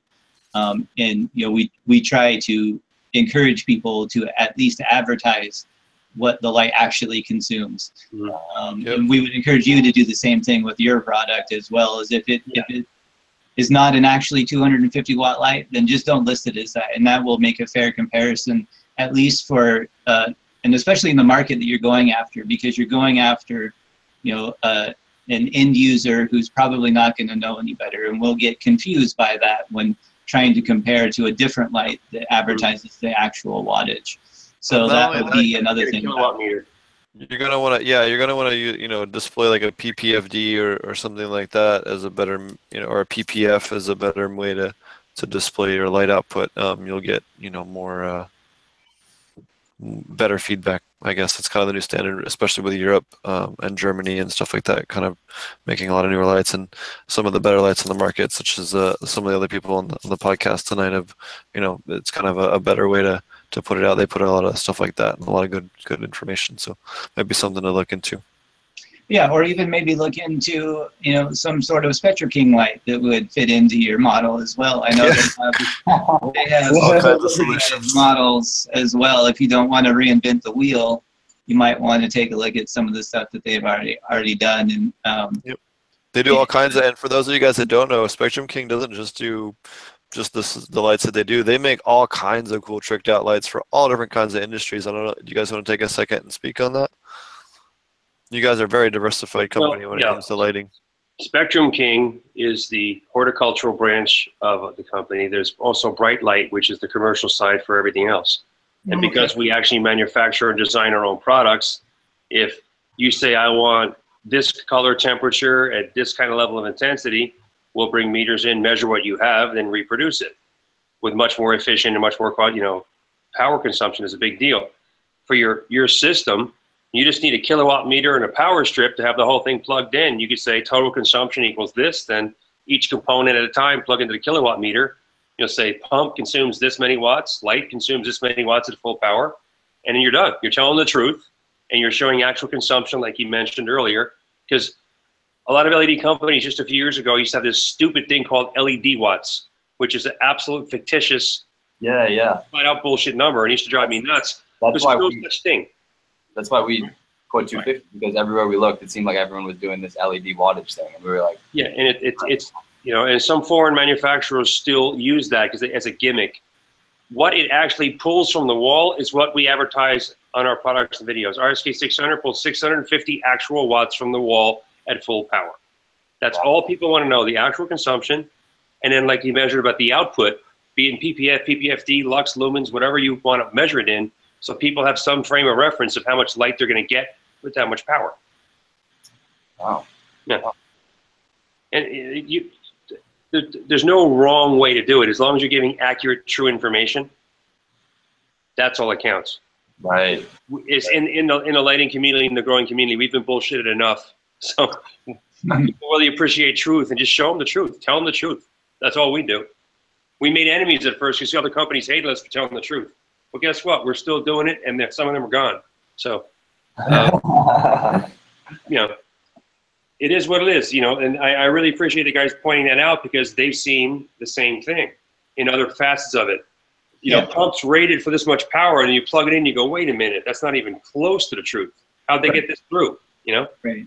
And we get the same questions a lot as, you know, people who operate on forums, and, you know, we have the Cannabis Growers Group, and, you know, we get a lot of people asking us a lot of questions, and a lot of times those questions repeat over and over again, which is totally understandable because different people watch at different times and end up, you know, having the same questions over and over again. But that's one of the ones, LED lighting comes up over and over again. And, you know, I'll get a random link in my message box, and it'll be an $89 LED light off of eBay that says it consumes 5 bajillion watts, and it's the greatest thing ever, and is this going to be good?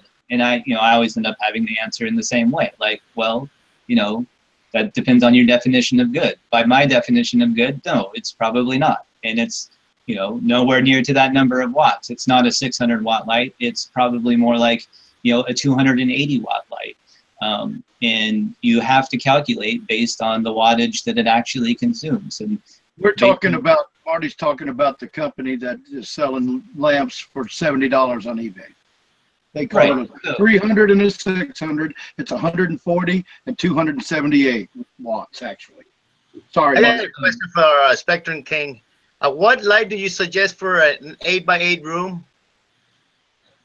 Well, what are you growing in the 8x8 room? Cannabis. Yeah. Well, cool. That's the only thing I grow, cannabis. Well, I got the idea about growing vegetables, but I've never done that. I just done cannabis. Okay. Well, now, you know, basically the 400 plus covers a 4x4, so 4 of those would do the whole room. The SK600 covers a 5x5, so either do a couple of light movers or just do the 400 pluses. Okay. Yeah. I'm gonna look into that. I might get a couple of that and try you guys out. I heard a lot of good things there, but I just got into LEDs and learning more about it, and I'm glad that you guys are here. Yeah. So I mean, what the LEDs? Go ahead.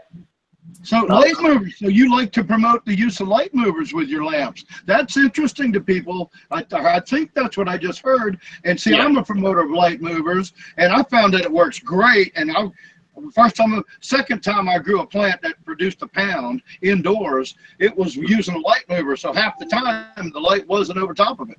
It liked the release from the heat and all. And I was running a 1,000-watt Hortilux.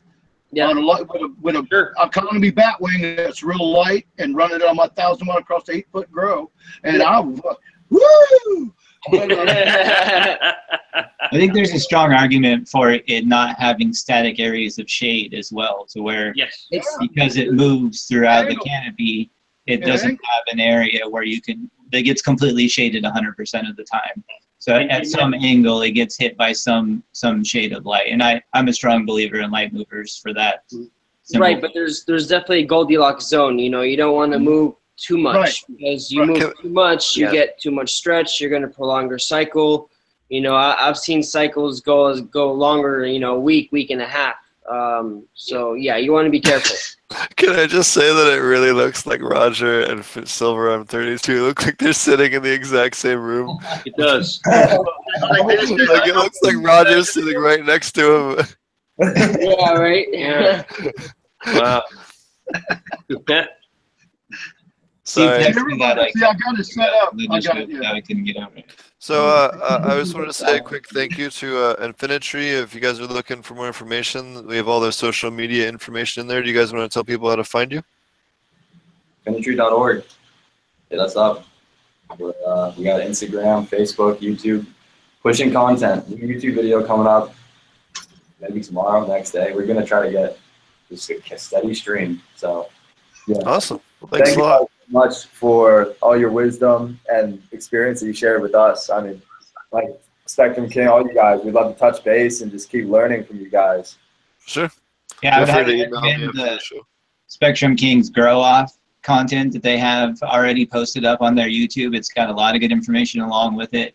You know, they walk you through it, the side-by-side, line everything out. They post updates consistently, like all the things that you would want to see in a side-by-side with information about, you know, about lighting in general and why you're seeing what you're seeing throughout the grow. So kudos to you guys on doing that.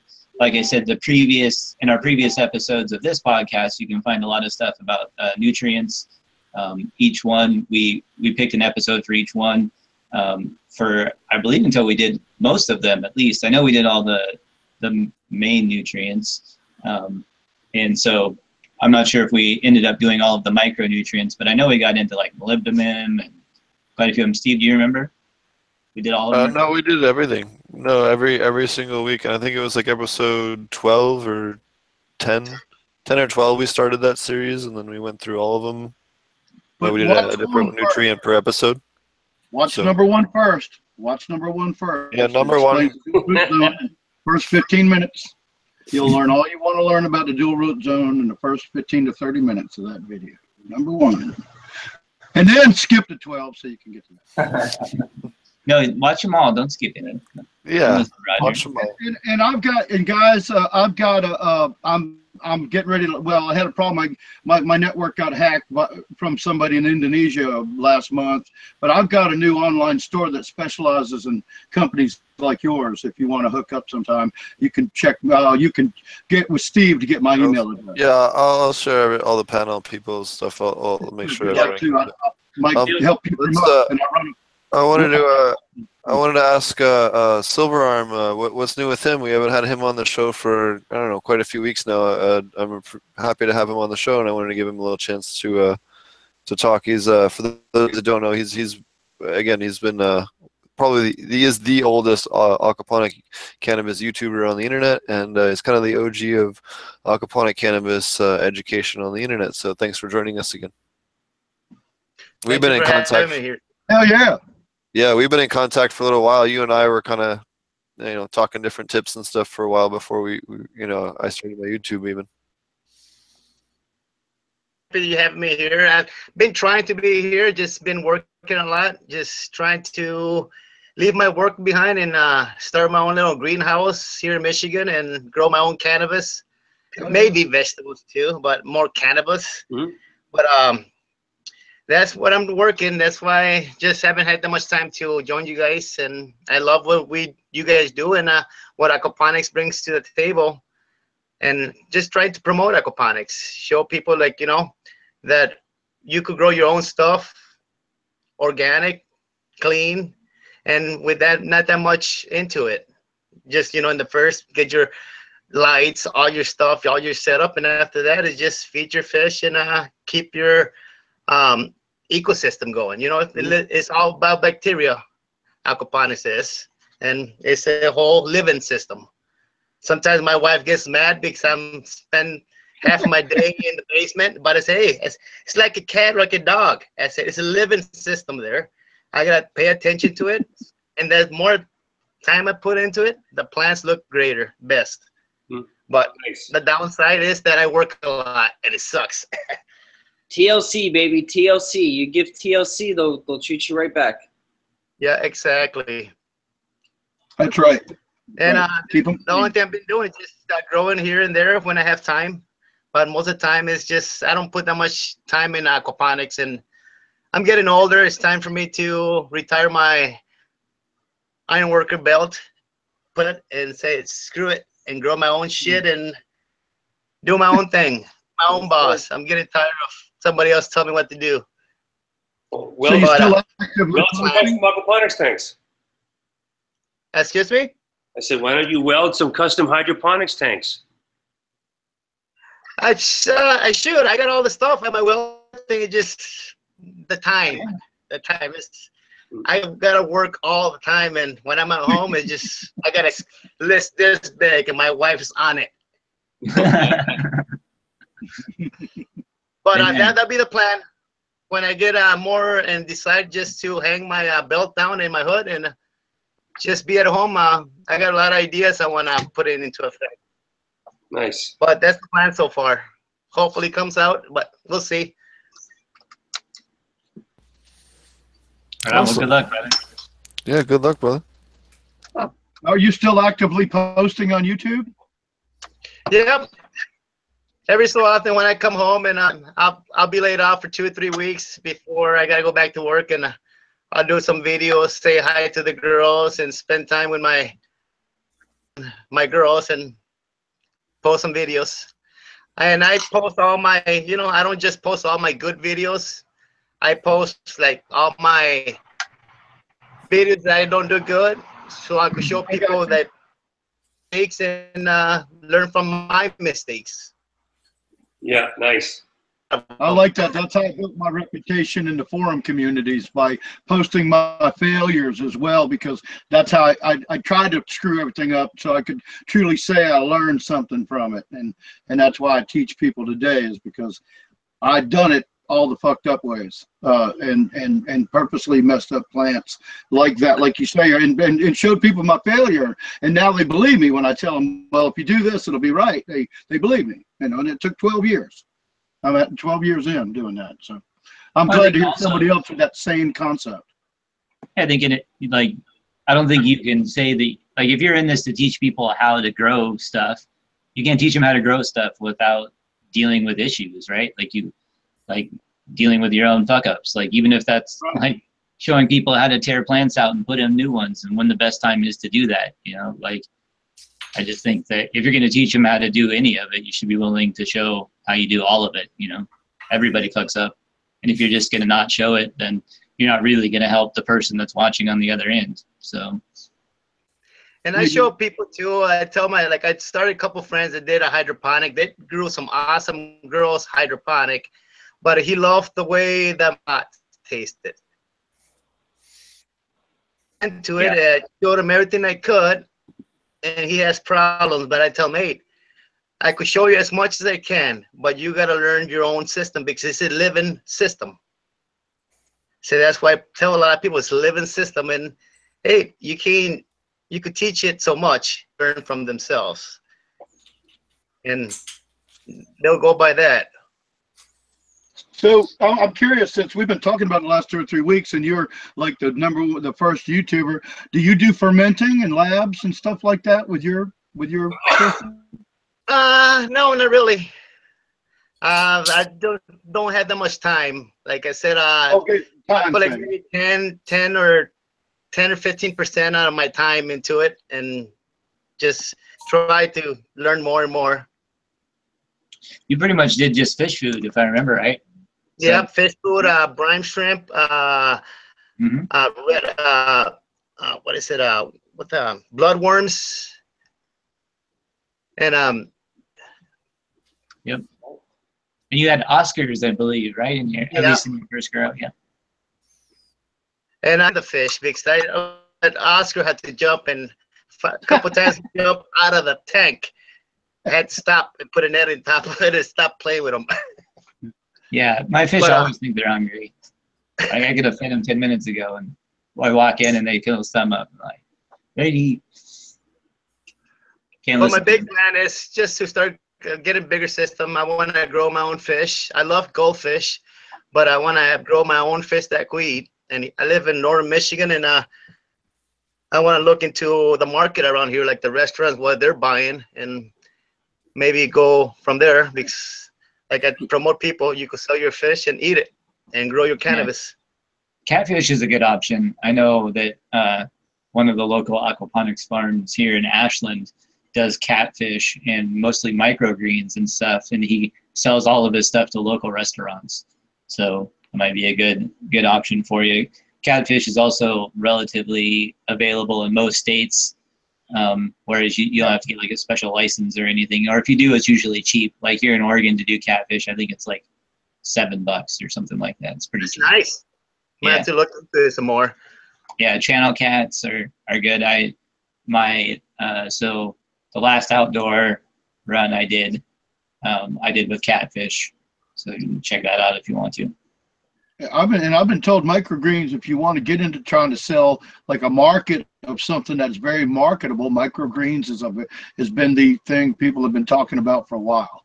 You know, like if you ask anybody, what should I grow, you know, in order to have something substantial and perpetual, and they'll tell you microgreens. So that's perfect. Yeah. Catfish and microgreens. Yeah. Well, it's hard to fuck up, that's for sure. I mean, you know, that's probably the biggest reason I think. It's like, you know, they're easy to sprout. They are not alive for very long. You can deliver them alive, and you know, in the right market, I think it's definitely good. And so, in this case, high-end restaurants, they want that's what they want. They want microgreens. They want it to be fresh and local and all of those, you know, good things. So basil, yeah, basil. You just gave a new market. You just opened up a new market, which I can't discuss totally, but yeah, so you're taking basically, you could start a slab of microgreens in Oasis or something like that and deliver that, and if you had a sustaining system, you could sell the yeah, I'll spill it. I don't care if everybody wants, but right. All of a sudden you could get clients where you go to restaurants and you've got a little thing there that like an ebb and flow system that they just put on there that you just turn on like a timer, like a steamer, and it ebb and flows for them, and it keeps their microgreens alive after you bring them a slab, you know. Mm-hmm. Anyway, I always thought it'd be cool because my front porch system, it's like, you know, 8 feet by, you know, 2 feet or something like that, and it's got a little trellis up on the back and it looks kind of cool. But it's a long, basically one long bed, and we call it the salad bar because we grow tomatoes and different stuff. And I always thought it'd be cool to have a restaurant that had a salad bar, like a living salad bar, like just on the top of a big tank where you could obviously just rotate them in from a big system out back. But I always thought that would be kind of a cool little, you know, trendy little thing to do. It creates an awesome atmosphere too. Amy and I have talked about that for, you know, years since we got into hydroponics and greenhouse and all. And same thing. I really did. I wanted to have right here on the farm. I wanted to have a little like area, or like a restaurant, like you said, where you had a greenhouse attached to it, a terrarium type situation, and have an aquaponic vegetable grow right there that people would know that when you ordered a salad, they go pick a tomato and a cucumber, you know, and onions or scallions or whatever, and then they chop it up at, you know, table side even, you know, it's really fancy. But yeah, I love that same idea. It's because everybody loves that anymore, isn't it? The way it is, fresh and, you know, farm to table. Yep. Yeah, I mean, you could see the food was growing on the plant before they picked it, because all you do is pick it and chop it, and you can eat that tomato right there. So, yeah, that's a lovely idea for a restaurant little thing. You know, that I love that same concept. Well, I love it even at my house. So what's new over at Spectrum King? You guys got anything new you guys are cooking up, or any cool content you guys have released lately? What else is new with you guys? Well, the remote power systems is something that we're working hard on. So you can, you know, larger facilities can control sunrise, sunset, intensity levels, programming rooms if it's straight indoor or supplemental for greenhouses. You know, that's a big part of what we're doing. We had a lot of demand for it, and what we did, like anything else we do, we found there was a niche that people were not filling. So we nerded out and figured out ways to make all that stuff work. And it always took longer than we wanted to. And then as new products are being made, there's new diodes coming out that do better specific jobs. So then we're making new toys, as we call them, to test over live plants for the next generation of our products. Awesome. I always like the idea that you promote that like waking up in the morning to full light, to like calming down in the evening. See, that's what I love that, because that's how I grow. I try to emulate everything in my growing to do that, like emulate nature. In fact, I've got a whole bunch of people growing 14-10 veg periods because we've been trying it and they've all been extremely happy. We don't veg longer than 14 or 15 hours, and then we drop it to 12 and when we want to flower it. And we've had really strong root zones, and I've got I was really surprised that I didn't get as much people, because I've been fighting my whole career about the 24-0 thing. You know, I don't want to talk about it. But because I'm a firm believer, being a USDA grower, that plants need rest. For there's reasons and things that happen with the plant. You know, we're not going to go sideways on all that photosynthesis right now. But the thing is I've actually got a bunch of people that tried it, and I haven't had one person come back and say, well, that was that was a waste of time, and I got scared. Everybody's had a grow in now, and I've got like 6 to 8 growers growing 14, 15 hours a day light.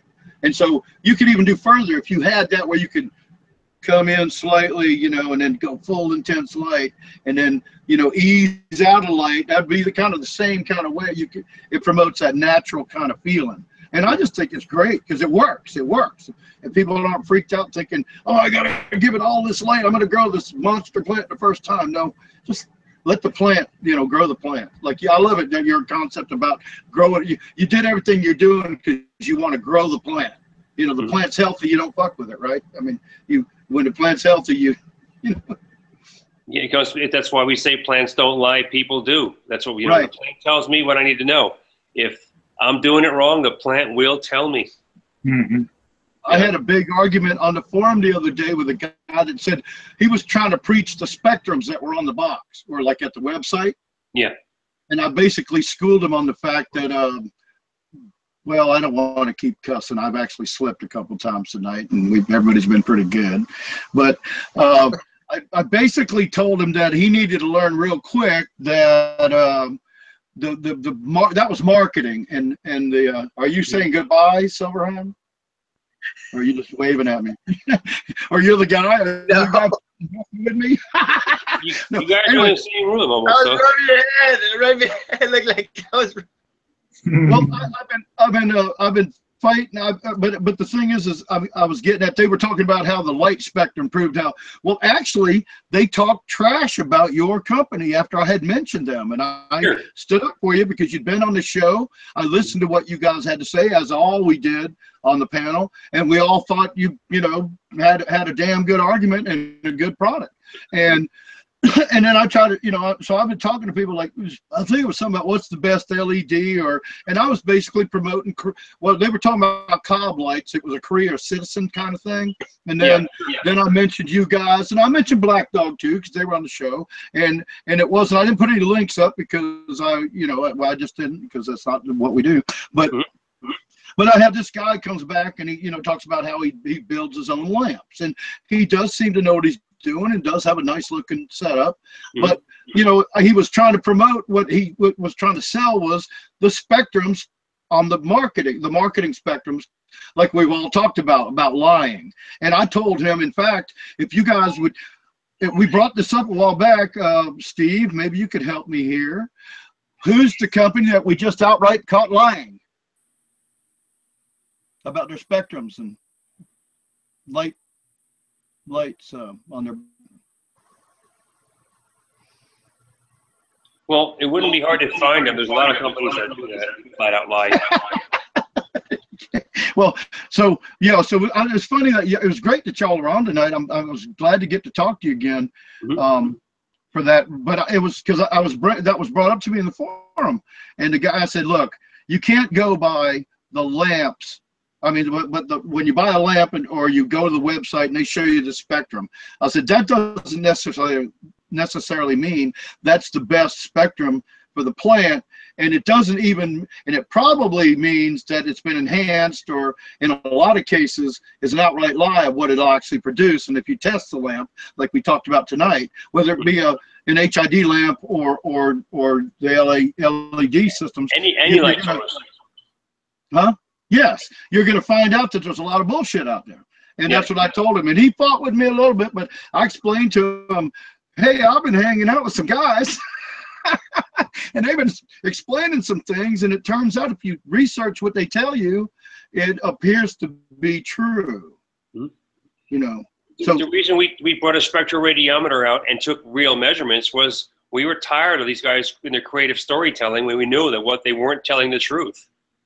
And when we called them on it, you know, you take a measurement of a bulb at the bulb in a sphere, it's going to look, the numbers and readings are fantastic, but nothing's ever going to live there. So why don't you take the readings where the plants are supposed to be from that light source, regardless if it's a bulb, an LED, or anything else? So that's what we started doing that 3 years ago, and people told us we were idiots. We didn't know what we were talking about. There's full spectrum bulbs, you know, it doesn't work. You have to have the right diodes. And I said, if we have to have the right diodes, tell me why these bulbs work, but that they don't have the spectrums you guys keep pushing. Why is that? Why do bulbs still work if what you're telling me is so advanced science that it should be smacking the little crap out of them? And that's not the case. No, so it's new science that doesn't work. Yeah, it doesn't work because it's not natural. And you'll hear me say it all over the place. Plants go for intensity first, spectrum second. So if you're playing with a weird spectrum and it ends up being not intense enough, I don't care what marketing they put out there, you put that over a plant, you're going to be upset. Or disappointed at least, right? Yeah. So, you know, why not tell them the truth? If you say you have to have your light fixture 1 foot or 3 feet or 18 inches over a plant, that's where that reading should be taken from. That's what the plants actually see. So that should be what you advertise.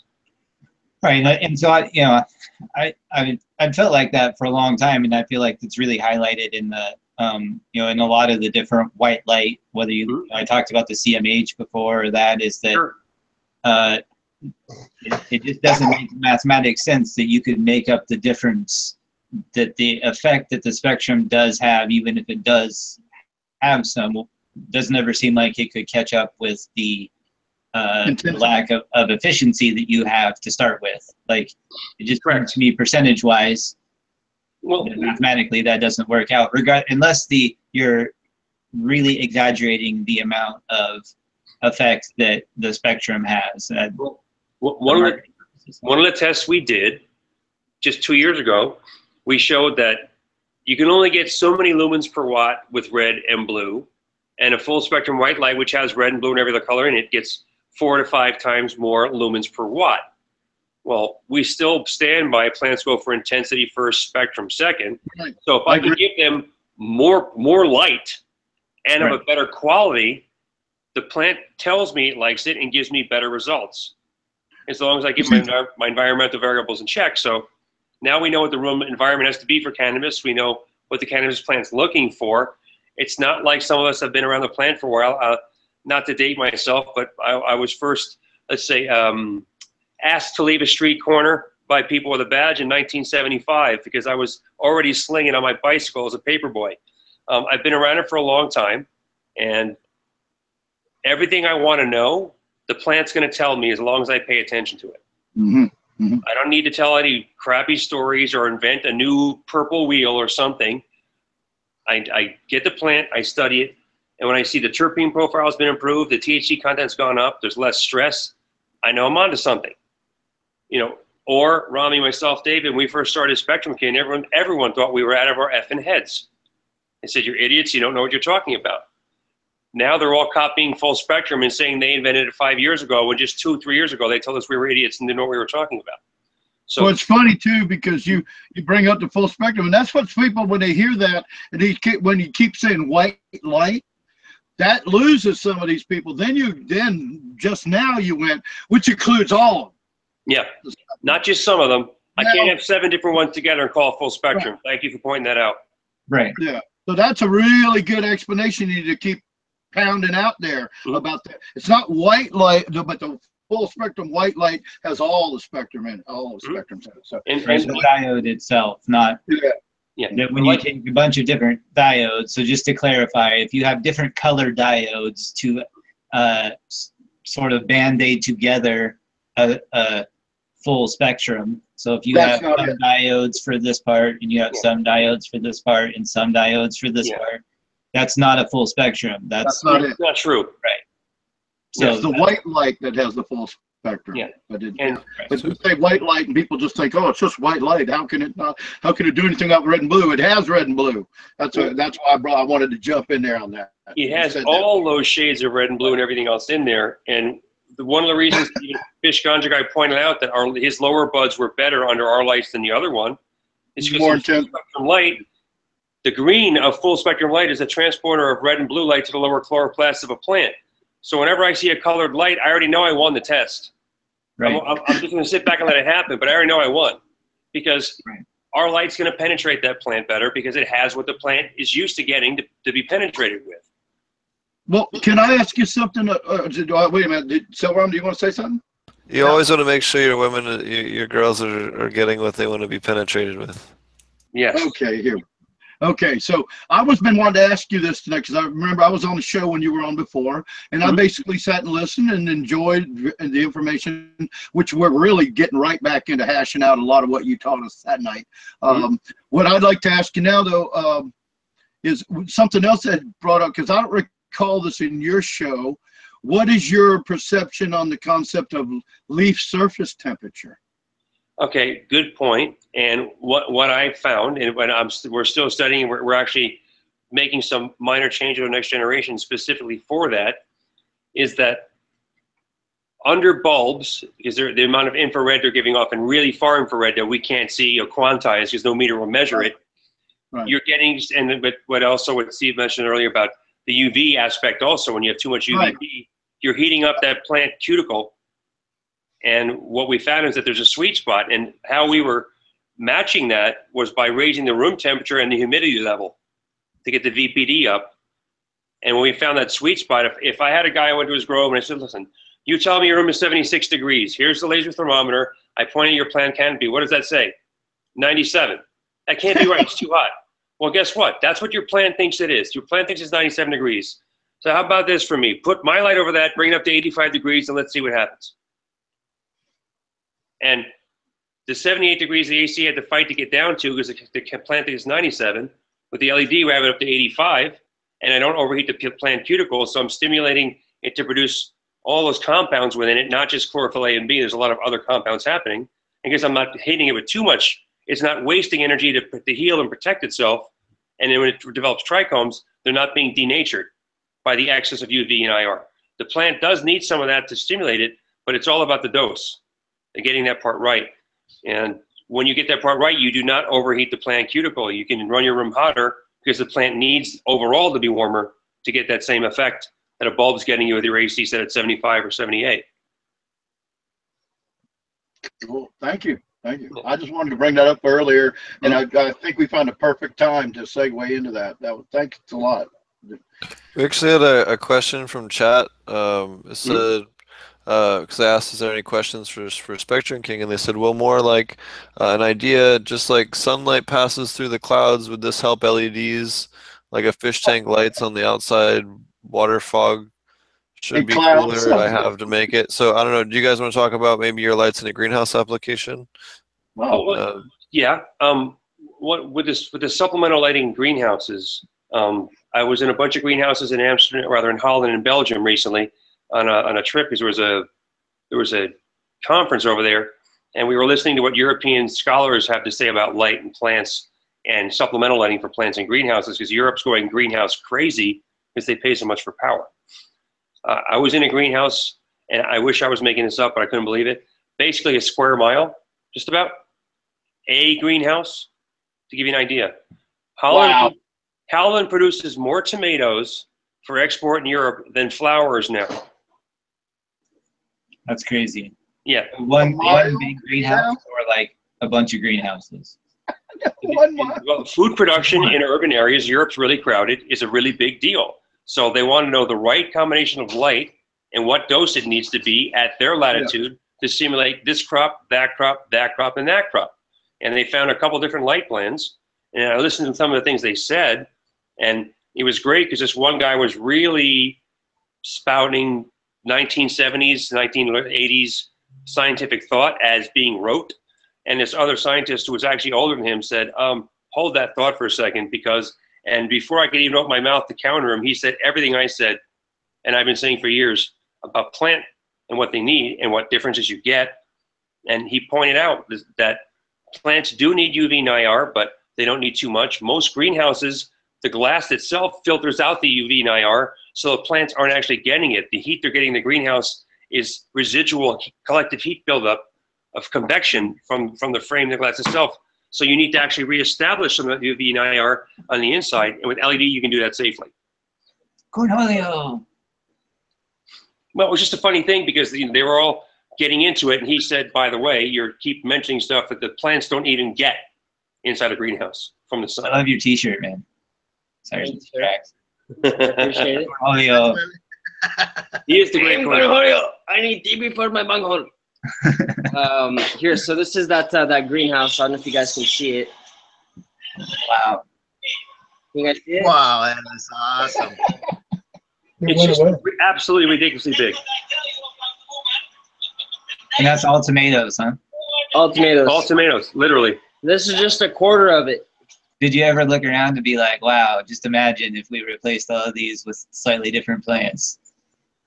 Well, as you know, the nutrient requirements for tomatoes is the same as tomatoes. So that's right. Yeah. Peppers, tomatoes, and cannabis, if you can grow either one of them, you'll be good at the other ones. Yep, especially peppers. Yeah, I feel like peppers is a slightly more of a better allegory because it tends to behave a little more similar in like the calcium and mag uptake, whereas tomatoes don't seem to uptake quite as much CalMag. But it's also advisable to run higher potassium on peppers than you do on tomatoes. So that's how, when I made my own formulas for my commercial greenhouse, and I didn't get to talk with you. I grow for Whole Foods. I used to. Well, I'm blind now, and I've been down for a couple of years. But I'm a USDA grower, grows for Whole Foods, and I grew habaneros for Whole Foods. Nice. And I make my own nutrients. I buy the bags from Southern Ag. Hey, Southern Ag, you've been great to me. They deliver you a truckload of stuff for like $20 because they do a truck route through all the farms. So you can order all your 50-pound bags and stuff, and they'll drop it off at your house at 6 o'clock in the morning on Wednesday, every Wednesday, whenever you want something. So anyway, sorry, Steve, but they're great. Help out farmers. But making this to get, I found that the pepper formulas had the higher potassium, which is the same thought that I had for cannabis. So it's nice to hear you got to say that. Because we always say, well, just go down there and ask them what you need to do. Call your county agent and find out what you need to do for tomatoes. Like they said, what do I do outdoors to my soil in a certain area? Of course, we're getting way outside now of that. But all right, I digress. I would say like the Humboldt area and this whole Southern Oregon, California thing. It's the sort of the running joke for decades now that you go into the grow shop and you tell them you're growing tomatoes. They're like, yeah, super awesome tomatoes. I'm sure you are. That's how it was. That's how it was when I worked in the aquarium. I used to work in aquarium stores on the East Coast, and people always wanted like halides or high pressure sodium 1000 watts at the pet store for their reef tank or for their tomatoes. And it was like, for your reef tank, you need 16 of these for your reef tank. I got you, brother. I got you. Anything else related to fish tanks, right? Yeah, it's the same kind of thing. But even if you actually grew tomatoes and you went into a grow shop, I don't think they would believe you over here. You'd be like, oh yeah, right. If you say you're growing tomatoes, they'll give you a sideways look, no doubt. Yeah, they'll be like, right. Well, I do know that it all the time, but I smell like pot all the time. And so, go ahead, Roger. All right, quickly, I'll yield. In hydroponic greenhouses, we have a propagation room, and it's usually a 1000-watt metal halide. Yeah. So you actually go down to, I go, I need 1000-watt for my propagation room at my greenhouse because I've got a legitimate, commercial greenhouse.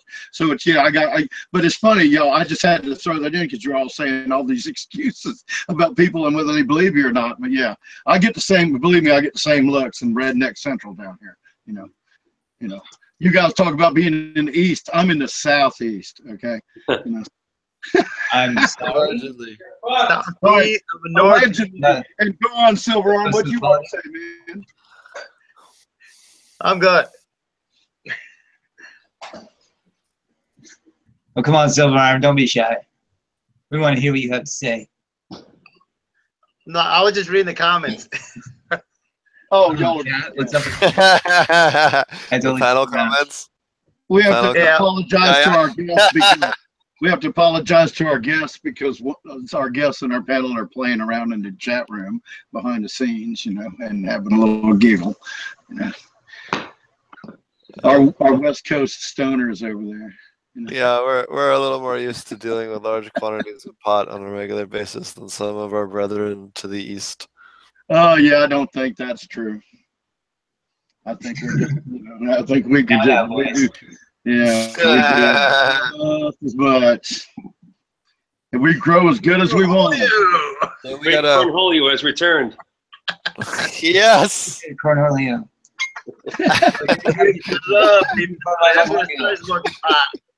That's why we love having you guys on the show. You guys are always great. Hey, so does anybody want to talk about Jeff Sessions today? Anybody else check that out? Oh, look at the sideways look. I know he's yeah. It's probably because he wants to use it for the news show on Monday instead of tonight. No, go ahead. Those of you guys haven't heard, Jeff Sessions again today tried to put forth a vote so that they could turn over the amendment that prevents the DEA or the memo, the Garrett Cole memo, from pursuing medical marijuana growers who are compliant with state laws. So he wanted to get rid of that, saying it's still Schedule 1, and you know, clearly we got to save it to go after the medical marijuana growers. And it got voted down, which I think is awesome. Obviously, it's great that that happened. It still sucks that Sessions still holds any sort of public office at all whatsoever. And, you know, not only that, the racist elves are multiplying. Did you see that the governor of Maine is now calling on Jeff Sessions to help him overturn recreational cannabis in Maine? And this is, okay, to put in reference, the governor of Maine said that drug dealers and gang members were coming up to rape white women in the state of Maine. Now, you tell me the racial connotations of the statement it's like 1927 again. Yeah, dude. And let me also remind everyone that Jeff Sessions was so racist that he was not allowed to be a federal judge during the Reagan administration, one of the most racist administrations we've ever had post-civil rights. I mean, this is the same people that passed the crack cocaine versus the crack versus cocaine laws. Like hard pass on Sessions. Like that, how hardcore do you have to be for those guys to be like, hey, you know what, maybe not. So I definitely hear what you're saying there, but still to be pursuing that at this, like, at late this stage juncture with all the stuff that we have going on, for this to still be on his plate, I feel like he has some sort of like vendetta against it. And this is a great segue. So thankfully, there's a new lawsuit now, thanks to former members of the NFL, a 10-year-old girl, and a few other people that are now formally suing the DEA as well as the Department of Justice for scheduling cannabis as Schedule 1, despite the fact that it does not meet 2 of the 3 different requirements for Schedule 1. It has medical application, and it can be safely tested in a medical setting, which immediately disqualifies it from a Schedule 1. It immediately has to be Schedule 2. But if they keep talking the other way and ignore the fact that it doesn't meet the prerequisites, they can keep pushing their agenda. Who's paying for their agenda? The Koch brothers and Big Pharma. And the private prison industry, Geo Group. All corporate, all big industry, because it goes from the paper companies and everything, the cotton, everything. Because when hemp comes legal, cotton's going to suffer. Plastics, paper's pulp and paper. Oil. Yeah, oil, big oil. I mean, this is going to overturn the wealth and the balance of nature as we've seen it in the last 200 or 300 years. Yeah, big time if it ever happens. But I think that's why you get a lot of fronts for it to fight, right? You have And I think Sessions is definitely connected to both pharma and prisons. But we know for like, well, and he's just a racist piece of shit. Like let's no mistake about it. He doesn't like anyone who's not white and from the South. He's like half admitted it before. Like he's a piece of garbage. Again, this was a man that was so racist that Loretta Scott King had an angry letter that he wrote him that she read in testimony when he was trying to be a person in the 80s. This is all public knowledge. You can YouTube it. You know, this isn't even up for debate. This guy's a psychopath. And not only that, a racist psychopath. This is 2017. We don't have time for this shit. Fuck these kind of people. They have they should not at all be part of our government.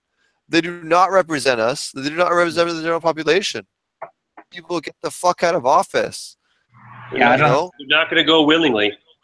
No. Yeah, that's going to be. I'd like to revisit the Maine thing, though. I want to say something about Maine, since we have a panelist that's not here right now that I know a lot about what he's been going through in Maine. One of the things that actually what you just said tonight is something that would make him licensed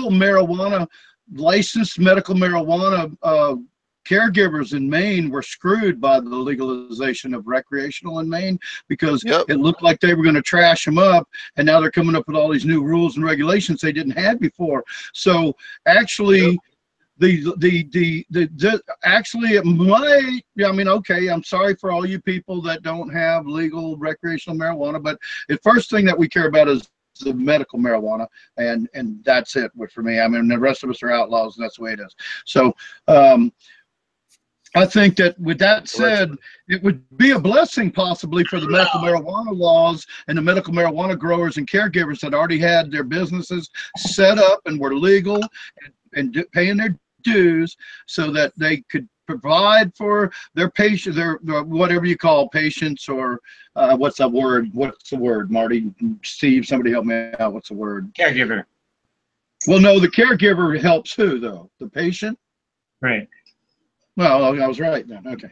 So you know, like, well, Dumme, he doesn't make any bones about it. He was a caregiver, and now when they legalized the recreation, it was all up in the air, and they were going to take and limit to where he couldn't do the caregiving. Much like, well, Marty knows all about being screwed out of being a caregiver, and his patients know even more what it's like to be screwed out of a caregiver that can bring them high quality medicine.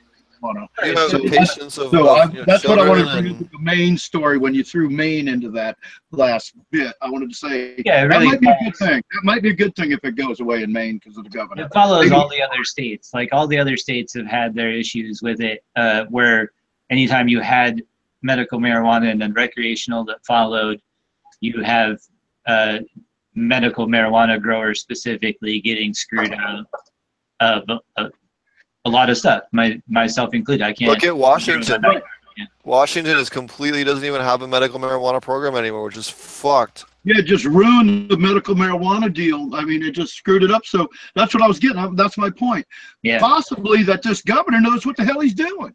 So let's not rail on the governor of Maine for wanting to go back on the recreational. It might save the medical marijuana and the caregivers in Maine. But his statements dictate otherwise.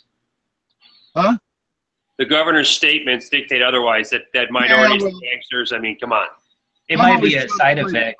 Oh yeah, I mean, no, but I mean, and you know what? This goes back to the original reason why cannabis is illegal in the first place is because of racism.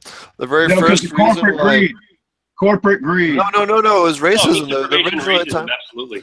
It was racism because no. The originally it became illegal because there's a whole bunch of Mexicans moving up because Mexico had the little revolution and a lot of people tried to flee the revolution in Mexico when they and there was kind of a despair there for a while because their economy kind of collapsed when they overthrew it. So they fled the U.S. just for economic reasons, and then the easiest way to target them was because of cannabis. So in order to kick Mexicans out of the country, they made cannabis illegal, and then they found out, oh, well, it also happened to be pretty prominent throughout the slave ex-slave population, so they picked on anyone that was a minority based on those reasons. And it was just, I mean, you can go look back, and then aside from that, the William Randolph Hearst and all his cronies that did it. Well, no, in 1933, the DuPont company figured out how to make petroleum-based plastics that could replace hemp, and then in 1934, the Marijuana Stamp Act came into effect, which allowed the federal government to make it illegal. So that's where the DuPonts are from. I agree with both of you guys. They're from South Carolina. The DuPont. Can I say one nice thing? Can I say one nice thing about the DuPonts? Their tax haven is Longwood Gardens, and if you guys have never visited Longwood Gardens, definitely go check it out. It's honestly one of the best botanical gardens in the U.S. Not to defend the DuPont people, but it is pretty cool public garden. I was trying to say I agree with both of you guys, but I think the government just killed two birds with one stone. I agree with Steve that main reason it was because of racism, but it was they figured, hey, we could kill two birds with one stone. I said we could help these companies here that are helping the lobbyists and the president, everybody in the pocket.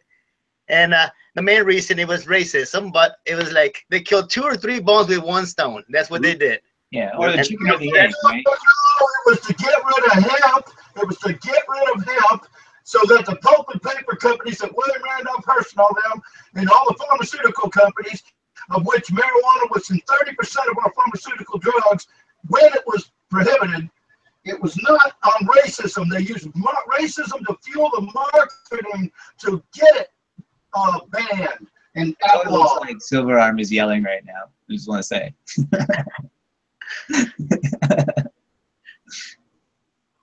I agree. Love you, Roger. Roger, come back. We love you. I'm here. I think you got mad and just got out of the picture. So I have a question. So as for the Spectrum King guys, what topics or what things in cannabis do you feel like aren't emphasized the most education-wise, or aren't emphasized enough in the market currently? And that's totally wide open. It could be nutrients. It could be. No, it's environmental variables for sure. Yeah, 100% environment. 100%. People do not understand the right conditions to grow in. That's why I keep talking about DPD and find other people's links and articles to explain it, so it starts to become a part of the conversation. Because the old boys club, 40% humidity. Yeah, you can grow. It's not called weed without reason. It's going to grow, but to get the optimum, let's just think about where these plants came from. It wasn't called Colombian gold, Panama red, Jamaican, Thai stick, all come from hot, humid environments. The UR sativas, that's where they excel. Right. So if we're going to teach people how to grow properly, my dumbest answer has always been, what's the longitude, latitude, what's the natural environment the plant comes from? I don't care if it's lemongrass or Thai stick. If you get the environment it comes from right, it's going to grow better, because that's what it became. And that's why you grow sativas. You can grow, guys in England grow sativas at 12-12 from start to finish. Because in equatorial regions where you get sativa or a haze, right? Haze also, I believe, it's 12-12 basically all year long, give or take a few minutes. DJ Short, who's one of the better breeders from the beginning, he does 11-13. He always has. Yeah. In fact, that's something that I teach in my classes, and I've read a couple of different studies on that and found that you get a better phenome expression and a better trichome expression and better trichome diversity with an 11-13 versus a 12-12 or even an 11.5, because that plant's cued into a half an hour to an hour difference because it's an equatorial strain. Almost all cannabis evolved between the Tropic of Cancer and the Tropic of Capricorn. So what's it going to evolve to cue in on? A half an hour to an hour difference. So that 11-13, pushing it to the far end of that, is going to give you exactly what it's going to be without giving it any extra light or without cutting your nose off to spite your face. Yep. One of the main things why people go to 40% humidity, 45% humidity is because they're scared of PM. They're like, oh, if I keep it at this humidity, I'm never going to get PM. Bullshit. You can still get PM. Well, you haven't done it long enough. Well, not even that. Like, obviously. Not even that. Yeah, you just haven't done it long enough. If you've done it long enough, eventually, and you don't have the right environmental conditions, I mean, obviously it takes more than one thing, but it's not like some magic thing that once you get below that magic humidity number, it just doesn't exist anymore. No, I feel like it's how it gets communicated. But I do got to interject because I got to take off, guys. Yeah.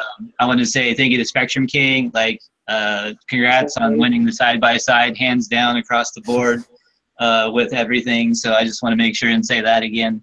And for coming on the show, you guys have been great. So thanks for that. Roger, Silver Arm, great to see you guys. Marty, good night, buddy. Have a good one. Good night. Night, Marty. Be sure to check his YouTube channel, AP Meds, and his Patreon, AP Meds. Cool. See if I can remember what the question I was going to ask you. I had a Spectrum King question. What were you guys just talking about? Sorry, a little too much weed.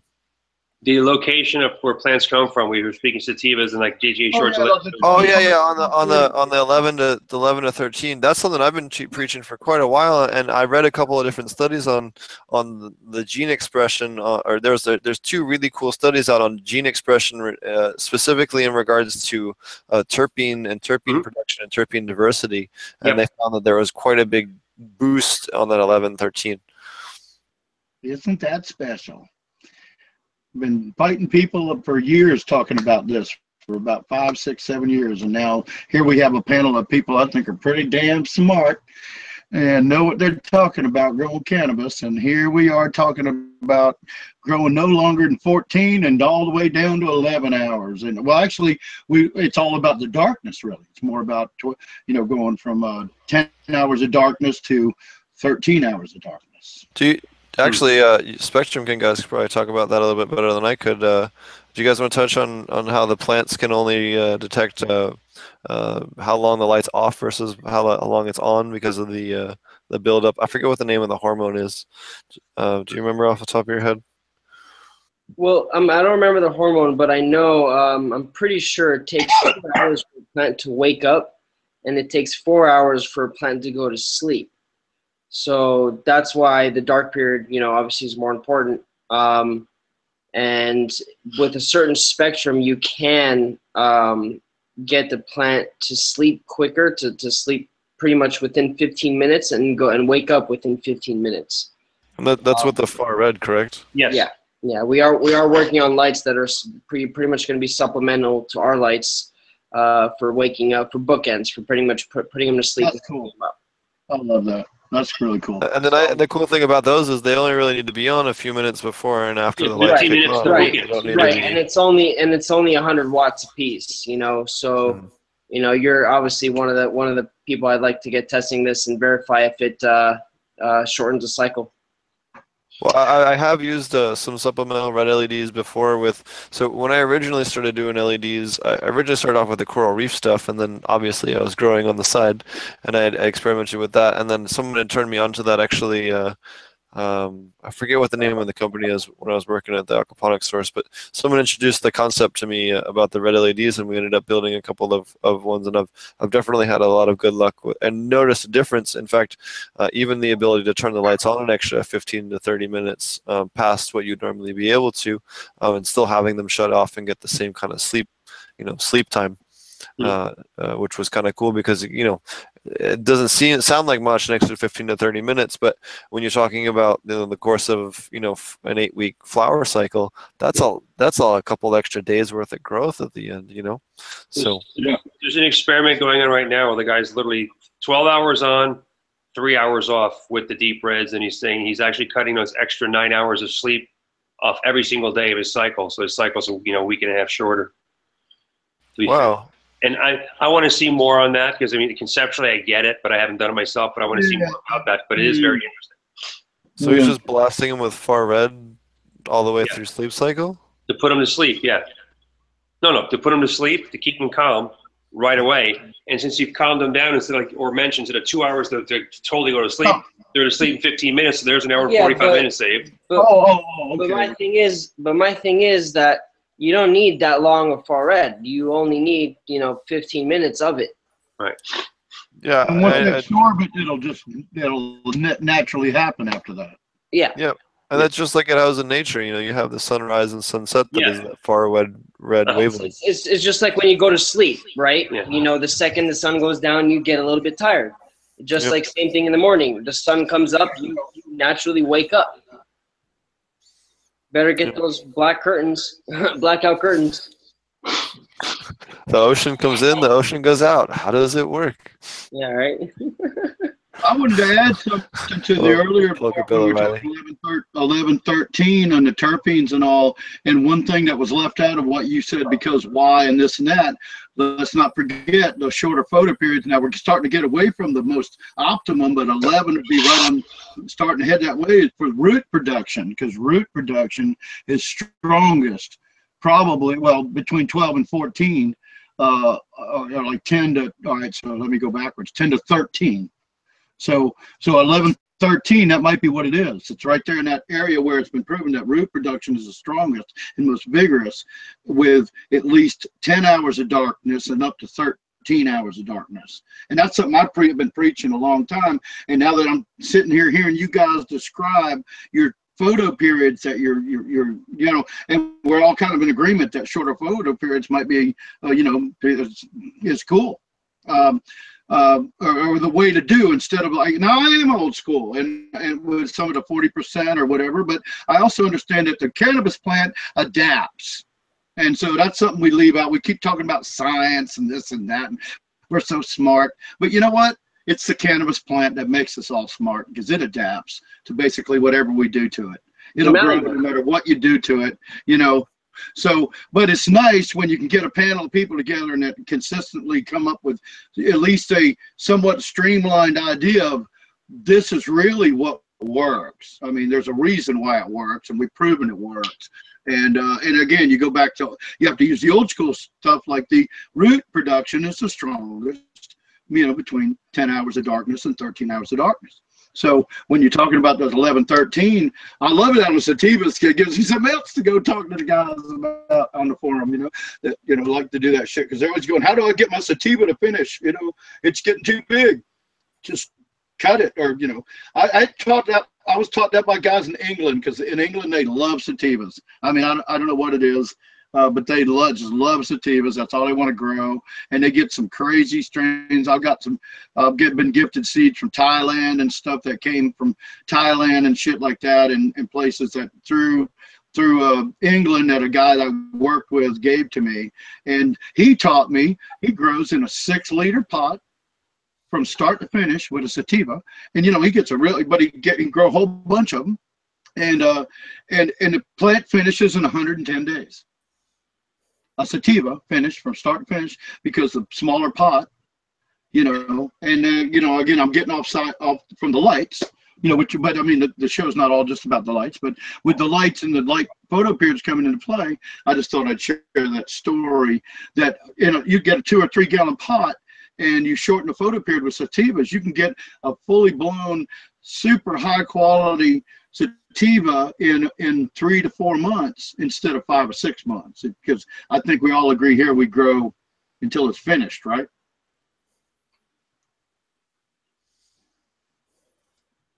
Yep. Sorry, I put everybody to sleep. The only exception, yeah. Sometimes if for CBD production you cut them a little early, but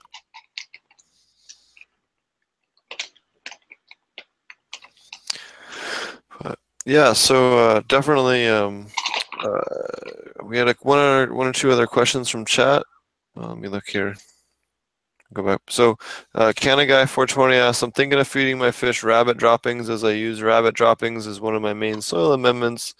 It works well. How do you feel about using it as a fish food? So my advice to you is don't use any mammal any mammal waste into the system, because it can generate, you know, can introduce pathogens, because they are warmer bodied and can transfer microbes that cannot necessarily be good. So I would avoid putting any mammalian things unless they're in the form of compost tea or you know, some kind of composted amendment that can kind of get rid of any nasty pathogens that you might potentially introduce to your system. And then we had one or two other questions. What else is new with you, Silver Arm? Any other videos or anything? Oh, no, not really. I'm just waiting for my grow to be done. I got one more week. I'm not gonna have the biggest buds this time around, but I did a lot of changes, and the lights was the issue. Just working with different lights, and I had mishaps. Lost most of my water, and you know, when you lose most of your water, you gotta start almost fresh again. Cycle your water because it's all about bacteria that we grow, and you know, start fresh again. And just happened twice. And made my light. Try making my first LED light this time, and I don't know that much about it. I just experimented. I don't want the guys that like to do my own stuff and try it by my own, but learning, and this show was pretty good with this guy Spectrum King, learning about more of the lights, and I'm pretty interested in learn a lot. Have you do you use any microbial inoculants at all with your system when you're restarting? No, I tried a little bit the first time, or not, third time that I did this, then I'm one of those guys that just don't have that much time. Sometimes I just go by it. I'm a big fan of Recharge and Mammoth P, both of those, especially in conjunction with one another when you're trying to reseed the microbials in your stuff. They work really well. I have to check into more. It's like, I know I use, like, you know, add all the amendments that I need sometimes when just to make it more, my parts per million get higher. But just kind of working it little by little when I have time. You'll have more time when you said you're retiring, right? Once you retire, you'll have more time to dial in and got 15 get some more stuff before I done. retire. I got to be 62 before I retire. And I'm just 40 years old right now. When I got in this local, I'm Unit 9 worker. It was 30 and out. I could retire at 55, but after, you know, shit went down, they took the retirement, and, you know, all this shit went down, and we lost the 30 and out. Now we got to retire until 64 or 62. But I want to make it before that. I said, fuck it, saving some money and starting my own business. Awesome. I'm sorry, I meant when you start your own business, you'll be able to create more time to dial in some more new ideas in your grow. I misspoke. Yes. Okay. Cool. Yeah, I got a lot of ideas. I write a bunch of ideas that I've been having for years, you know, like everybody does. That person that wants to start business, you know, they come out with ideas and write them so you won't forget, and, you know, and make them better. Awesome. What about you guys over at Spectrum King? You guys got any new video series or any video content you guys have been working on over there? Well, we're trying to teach people a simple do you know stuff, because we're so surprised that as much videos out there and much information is out there, there's still people following bad formulas, what I used to refer to as the buddy says syndrome. You know, they have a buddy who says this is how you do it, and they do it like that. Even though they train record, get crap results, they take that person's word as rote. Well, I try to dispel the myths and show them the facts behind things, and hopefully get them to look at things a different way, to open up their own minds. Because the only way we're going to go forward is with these new ideas and people actually studying what plants say, not what their buddy says. So I'm all for more plant research and things that move things forward. Yeah. Like that device you said, that basically scanning a plant in real time for mineral deficiencies. That's definitely a big part of our future. For the formula down to cleanly and efficiently separate terpenes from THC is going to make a gazillion dollars, because they'll be able to formulate the specific compound blend for each specific disease.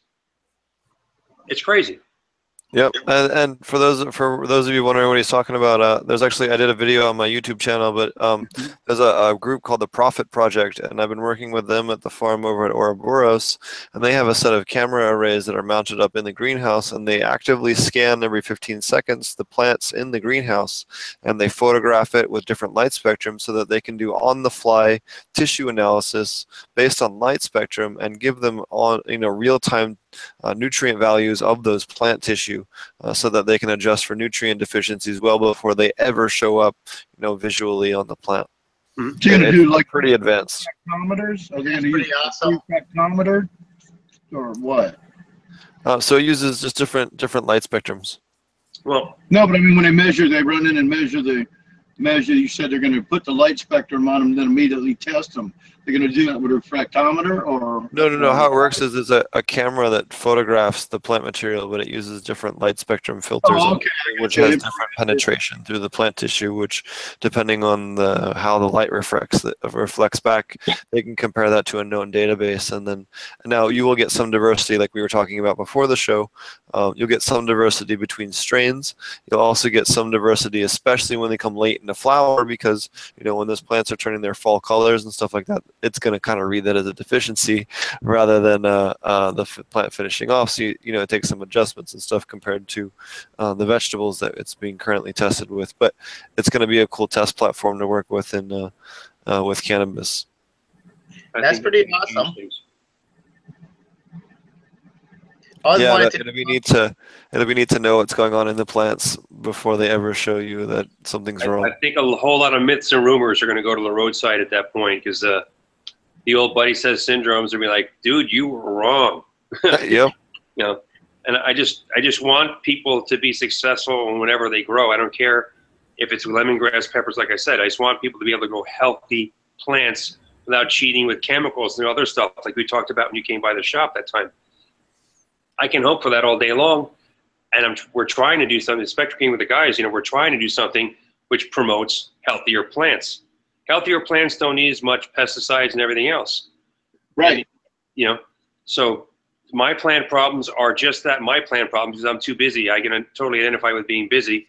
Anyone who's met me knows I keep ridiculous hours. It would probably kill me, but I'm going to keep going until it does. Yeah, because you're not just a light guy. That's what I love about you, man. You're just not a light guy. You're not coming out and preach. Now when you start talking about measuring all the different experiments and you prove that it's not about that. You're just not a light company. You guys are way beyond the light company. If someone wants to be that one-sided, that's their choice. They can choose that.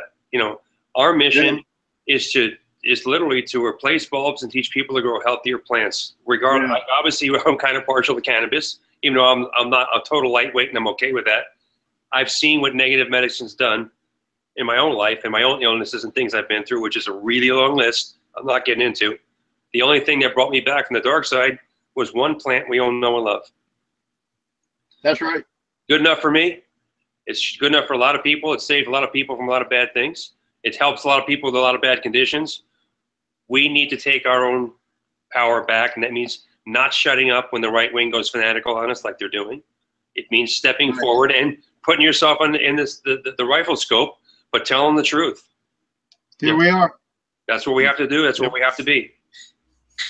Especially right now with Sessions, secretly working behind closed doors, trying to pull a bunch of bullshit right now, which we reported on Monday.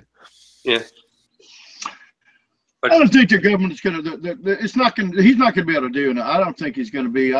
We keep reading stuff every day. I don't think he's going to be able to succeed. This is really a weird time in politics. 30 states legal, and now he's trying to kick it backwards. Yeah, it's just. But I just don't see. Well, no. So it's actually 44 if you count states that have CBD only laws. Yeah, that'd be ours. That'd be Carolina CBD oil, because it became even Mississippi. Even Mississippi, the most conservative voting state in the country, has a CBD law. Oh, shit. Yeah. That was Cornholio from afar, if you heard that. Yeah, that was funny. So, I appreciate that we have a platform to share the ideas and information because we don't have to hide in the dark ages anymore. But it's on us going forward to not allow these people to get back in power again, because obviously they're puppets and obviously they're bought and paid for. We need them out of our lives. Absolutely. Yep, I agree. You know, I'm originally from New York, and I cannot believe in any way, shape, or form that's the Strumpkin Pumpkin got into the White House. Even as an invited guest, I can't believe how fool got there. But that's I know. You know, Yeah, We need it's freedom. insane. It's totally insane that the well, that Oompa Loompa got elected. but that's on a lot of us who didn't vote. You know, I know people who didn't vote because they couldn't pick. I said you got to pick the lesser of the two evils. You have to pick something. No voting is voting for the wrong guy. Yep. So That's true. That's we can true. point the fingers at other people, but we got to look at our own friends and family and go, "What did you do?" You know. Besides bitch about it, if you did something constructive about it, then more power to you. But most people just bitched about it and didn't vote because they didn't think it would. They thought it was a done foregone conclusion. Well, obviously it wasn't.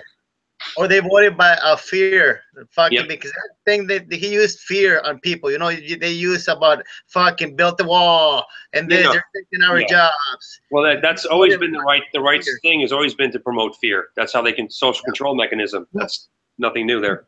There's a lot of And that started when the evangelical overthrew the right in the 70s. The teabaggers.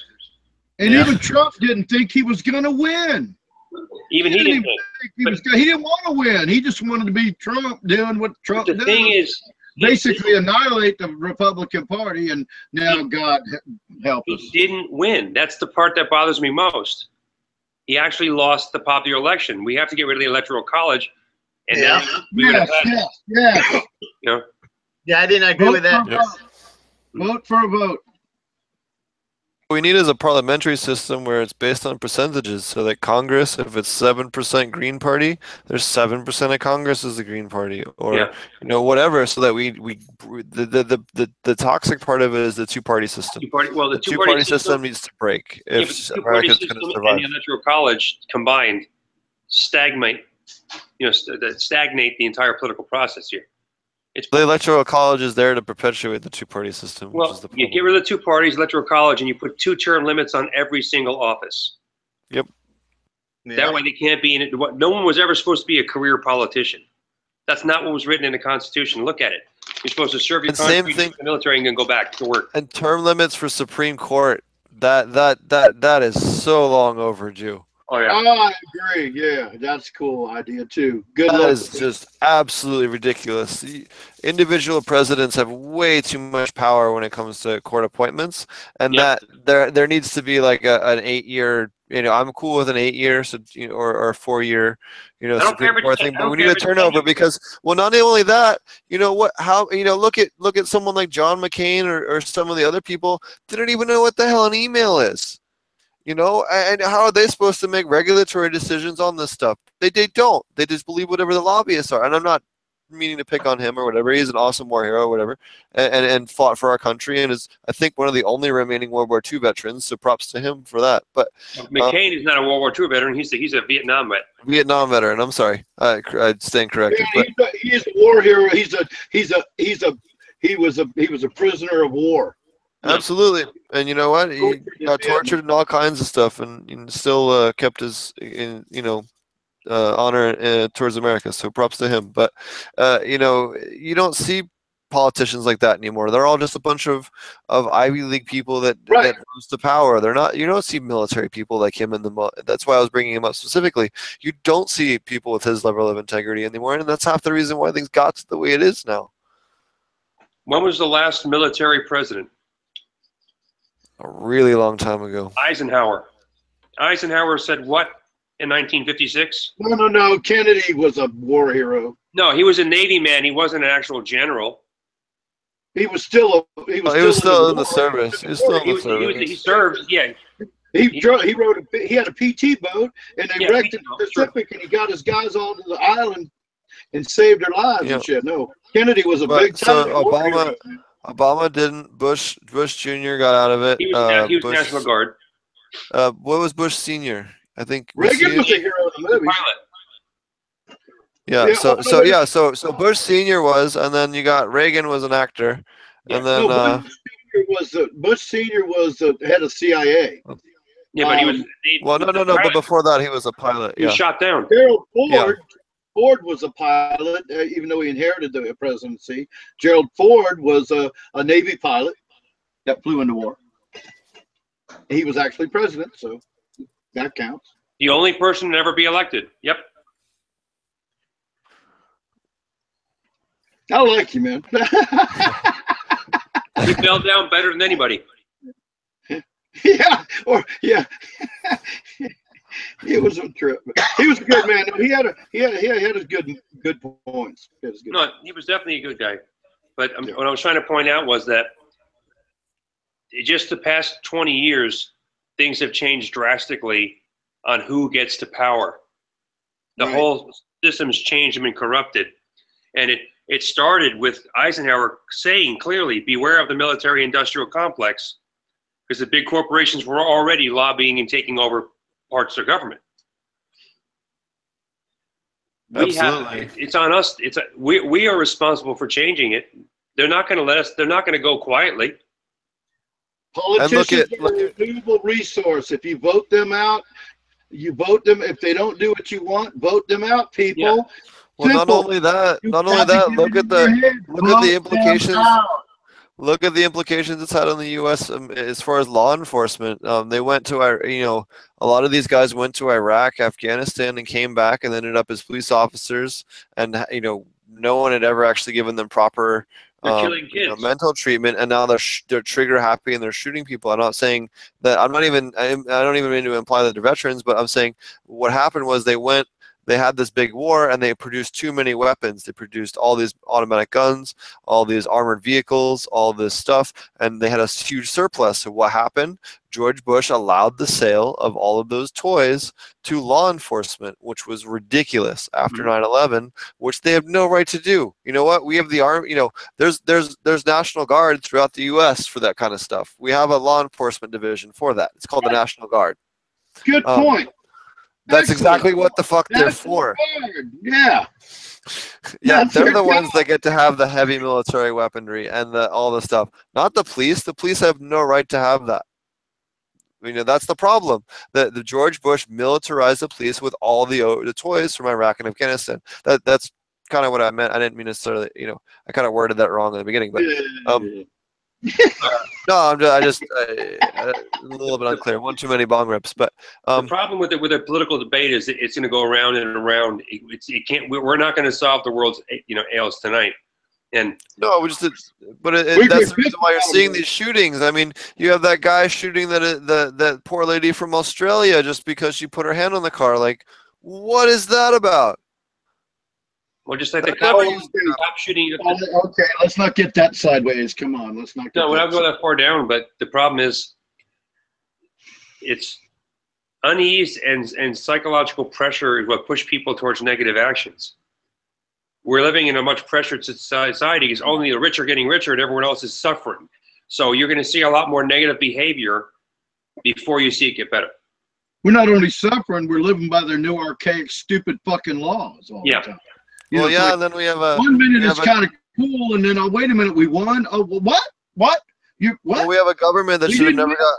The current leader should have never gotten into power, and then how he's treated both the Department of Justice, the Department of State, and all these other things. He hasn't. We still hasn't appointed 670 different appointments that he should have filled by now. Like, it's insane. And then there's something like 3,000 court appointments for federal judges that have remained void. It's insane. Why can't we put in some kind of thing where you're void office if you don't fulfill your basic duties after 6 months? Like, why is this hard? I can't. Let me give you this example. I can't show up to my job and then just not do 2/3 of my fucking job and then get a paycheck. It doesn't work. I'll get fired. I mean, maybe not because I own my own company, but anyone else in a normal job that wouldn't work. So why is this douchebag getting passed? And same thing for Congress.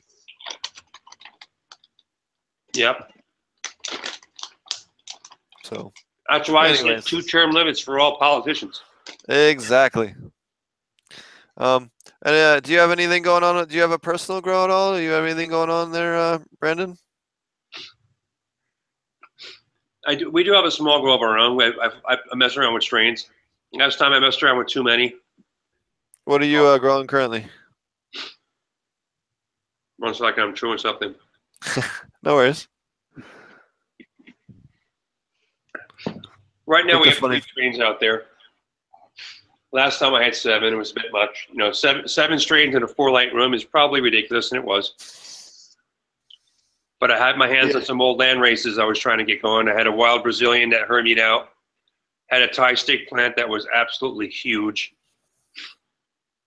It got so big I transplanted it outdoors and finished it outdoors because it was just too big for inside.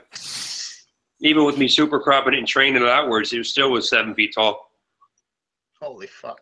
That's crazy. Was that a long flower time or? Yes, it's like an 11-weeker. Yeah. But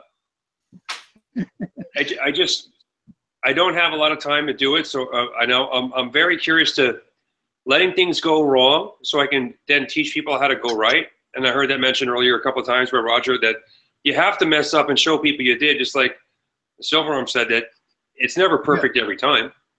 The guys who claim it are spend a lot of full-time job doing it. That's the only way you can be perfect every time is if you're in your garden every day like a regular job. Or they're full of shit. That's something that I hear a lot. In fact, I've even heard this from commercial growers. They're only checking on their rooms every 2, 3, 4 days. What the fuck is wrong with you? No, your eyes need to be in front of your plants every 24 hours. If you're not, you're doing it wrong. When the lights come on, you should be. People don't know either that if you do any changes in your room, any changes will create a lot of stuff. Yep. A lot of stuff will change. Just one snowball effect if you did it wrong. Yep. So you'd be amazed. I had a commercial grower the other day tell me he shows up to his aquaponics farm like only twice a week, and I'm like, so what the hell happens the rest of the week? Like, what the hell? Well, if you can automate it to that point, it's great for you. But I've never seen it that way. Even with automated, I still have to see what's going on. That's what I want to do. That's my idea. I wanted to automate it. Because I got a small room in the basement. I want to automate it so when I go out to work, I could check it with my phone, have it camera. So I want to have sensors to check all my potassium, all my amendments I need. So if anything that has it, I'm going to have it so it doses it up too. I'm working on it little by little. I got a bunch of circuit boards wired and stuff, but I'm just learning by YouTubes and trying to do it. It's on the works, but it's an idea, but I think it's a big step. Well, you'll get it, man. I'm hoping if you want to. If you want to do it, you will do it. Yeah. So we had a question from chat. Ryan asks, in veg and flower, how high should my nitrates go? So in veg, you want to aim for 80 to 100 nitrates parts per million, and then in flower, you're looking like 30 to 40 parts per million in your water column in an aquaponic system, assuming you're doing dual root zone. So I hope that helps you. And that's where Marty's talking about, like you might use companion plants that you could like microgreens and stuff to suck some of that nitrogen out to make it easier to reach that value. Isn't that what you were talking about? They were talking about earlier. You just feed your fish more. So, and also, remember that protein is converted much more into nitrogen than, plant material. So in flour, you always want to feed in more vegetable material than you would protein. So less pelletized feed and less insect feed and more plant-based feeds, such as leaf scraps and lettuce and spinach and things like that. Pineapple are all good options to basically cut your regular feed in half. Kind of alternate between the two to increase your phosphorus production coming back out the other end of the fish, and which will help with branching and your flower production, as well as reduce that nitrogen back, so you're not getting larvae or overly small buds. Yeah, because you never want to totally sacrifice nitrogen. Yep. So, All right, we're getting kind of long here, so do you guys want to plug your different things, and we'll start to wrap everything up.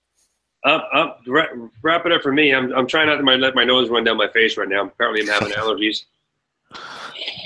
Why don't you tell people how to find you and how to follow your content? SpectrumKingLED.com. YouTube, just type in Spectrum King LED. Instagram, Facebook, everywhere else, it's pretty much that. We're Spectrum King LED. Any question, comment, concern, good or bad or ugly, we take them all, we listen, because I figure the only way for us to improve is to know everyone's opinion. Even the ones that create not so true stories, we still want to hear them. So the success is always better, and that's what we go with.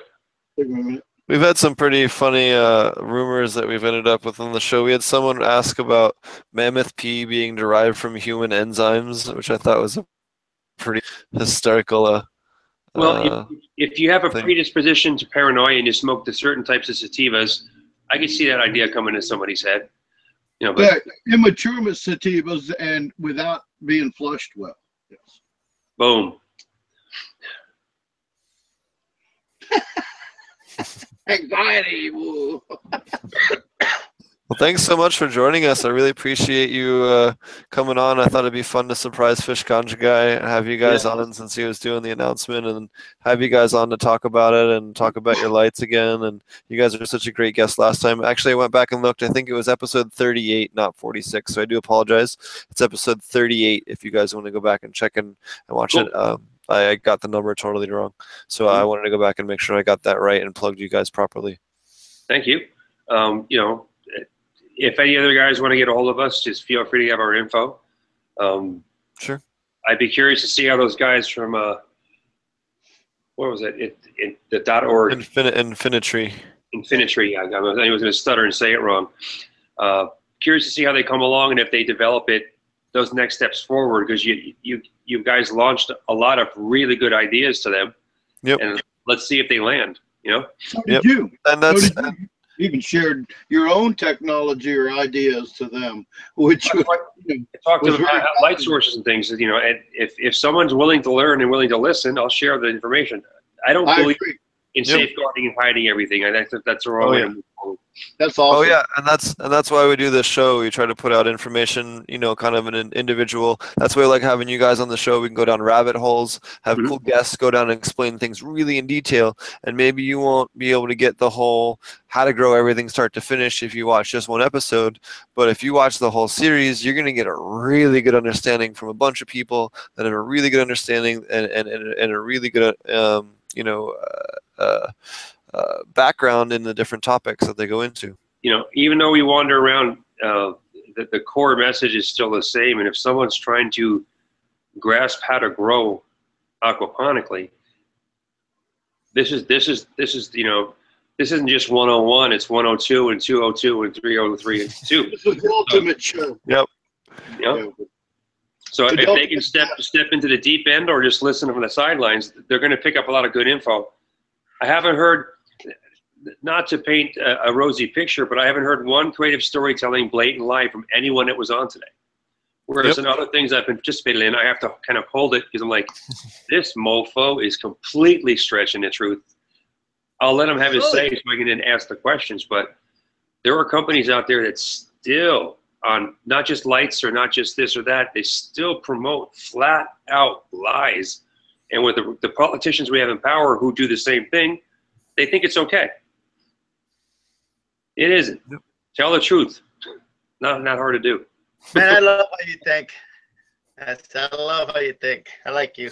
Yeah. It's the world today. It's the world today. It's what the younger people that are controlling the economy that are really is how it's coming. I mean, hell, we got a reality star for a president, so that tells you. I mean, that just says caps off what you just said. Well, props to Ganja Guy for sharing his test results and doing the side and taking his time to put that information out there. I mean, he took time out of his day and takes time to do video and edit his videos and, you know, all that stuff and work together with. He's taking time out of his day to tell the truth about what he saw with his own eyes, and they'll have people try to discredit him because he told the truth. It's the same vicious cycle, but as long as we keep standing up telling the truth, it's going to be heard. Yep. I gotta believe out of it. That'll be my next investment. Appreciate that. I appreciate all that, guys. You know, we'll see what happens next, but stay in touch. We'll talk soon. Absolutely. Thanks, thanks a lot, buddy. Thanks for joining us. Take care. Silver Arm, why don't you tell people how to find you? I'm in my YouTube page, Silver Arm, or Facebook. I got a new Facebook account, Silver Arm Aquaponics. And just watch my videos and subscribe if you're not a subscriber, and try to go green and grow aquaponics. And like I promote, like people like Marty called me a preacher once. I said, it sounds like a broken record. I say it all the time. I say, hey man, I said, grow. It's the best thing you're gonna love if you go aquaponics. And I say it all the time. I said it's 100% organic, and it's an ecosystem and works awesome. So you'll fall in love with it, and it'll give you an awesome product. And just subscribe if you're not a subscriber, and like my videos, and share, spread the word around. And thank you for having me. Yeah, thanks for joining us. Roger, how do people find you? Well, you know me, guys. I'm the administrator and head moderator at ilovegrowingmarijuana.com. And I'd like to extend an invitation to Silver Arm there to come out and post some things, join the forum, and post some things about his aquaponic experiences. Meanwhile, a lot of the guys on the panel are doing that already, my friend. And that's it for me right now. I'm still working on my network, and we'll get that back to you when we're ready. I don't want to talk too much about it. It's really more of about, I could give you websites where you could go do things now, but it's not ready yet. So we've got something really special we're going to work out. And I think everybody you know and love is going to be involved in some way, shape, or form. And it's going to be a wide open thing, a network supporting everything from cannabis to veterans, and even all the influx of the senior people that are now growing their own marijuana. The people that were scared to grow marijuana or never smoked marijuana in their life and have been chained down by pharmaceutical, drugs and all, and can't function. And then all of a sudden they realize that the truth comes out when the Library of Congress has to release the true facts of the government studies and all, and they say, wait a minute, and then and states are doing medical marijuana. Well, I'm sorry, but I just I'm sorry. I know I'm going here. I got. But with all the people that are doing, allowing more and more senior people are coming into our life with us, and we're going to try to provide a support network for those kind of people, disabled veterans and older folks and people on Medicare and such like that. So that's a little preview of part of what the network's all about. Cool. Alrighty, you guys can find me at Potent Ponics and potentponics.com, potentponics@gmail.com. If you guys are interested in taking one of my classes, the next Aquaponic Cannabis class is at Ouroboros Farms. You can check out their location, ouroborosfarms.com. That'll be on August 19th and 20th if you're interested in taking an in-person Aquaponic Cannabis training class with me. What else? I think that's everything. I did have one little gripe. There was a Aquaponics company that put in a newsletter this week that was fucking ridiculous. They're out there saying that potassium carbonate is bad for your aquaponic system. I seen that post you posted. Holy shit balls, are they dumb. First off, it is one of the safest and best options for potassium, and I don't know, it's just one more example of why that same people that put out a newsletter, I feel like every other week we're talking about how just ridiculously bad their information is. But just because that one of the people that they had on it ludicrously overdosed it, and when they tell you the dosages, yeah, well, it's pretty clear they put about 4 times as much as they should have in, but if I put anything at 4 times as much as they should in, it's going to hurt the system. Yeah. That's a pretty simple explanation. So just don't put 4 times as much as you're supposed to into the system.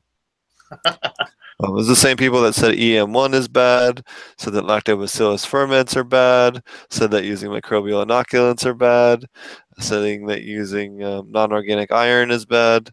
You know, all kinds of just ridiculously just complete garbage information that has no scientific basis. There's no white papers for any of this. It's just they had a bad experience with one of their customers, have no actual understanding of the chemistry behind it, and then put out these garbage newsletters every other week or whatever it is that they put it out. I don't know.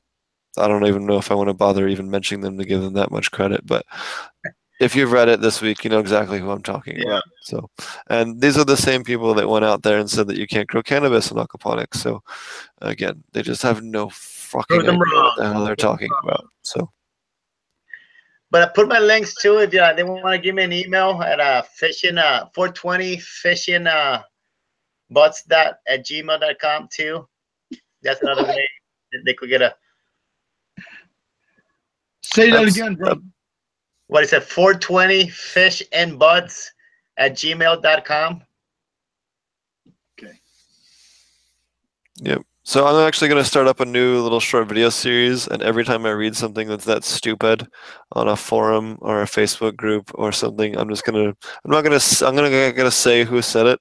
I'm just going to read what the stupid comment was, and then we're going to educate people as to why this commonly spread myth or idea or whatever, because there's a whole bunch of just stupid stuff in aquaponics. Like, you still got a ton of people pushing hydroxides pretty hardcore with no understanding of how carbonates play into you know, when you're trying to get very high microbial counts, or you know, how less stable they are compared to actually maintaining a proper buffer in your system.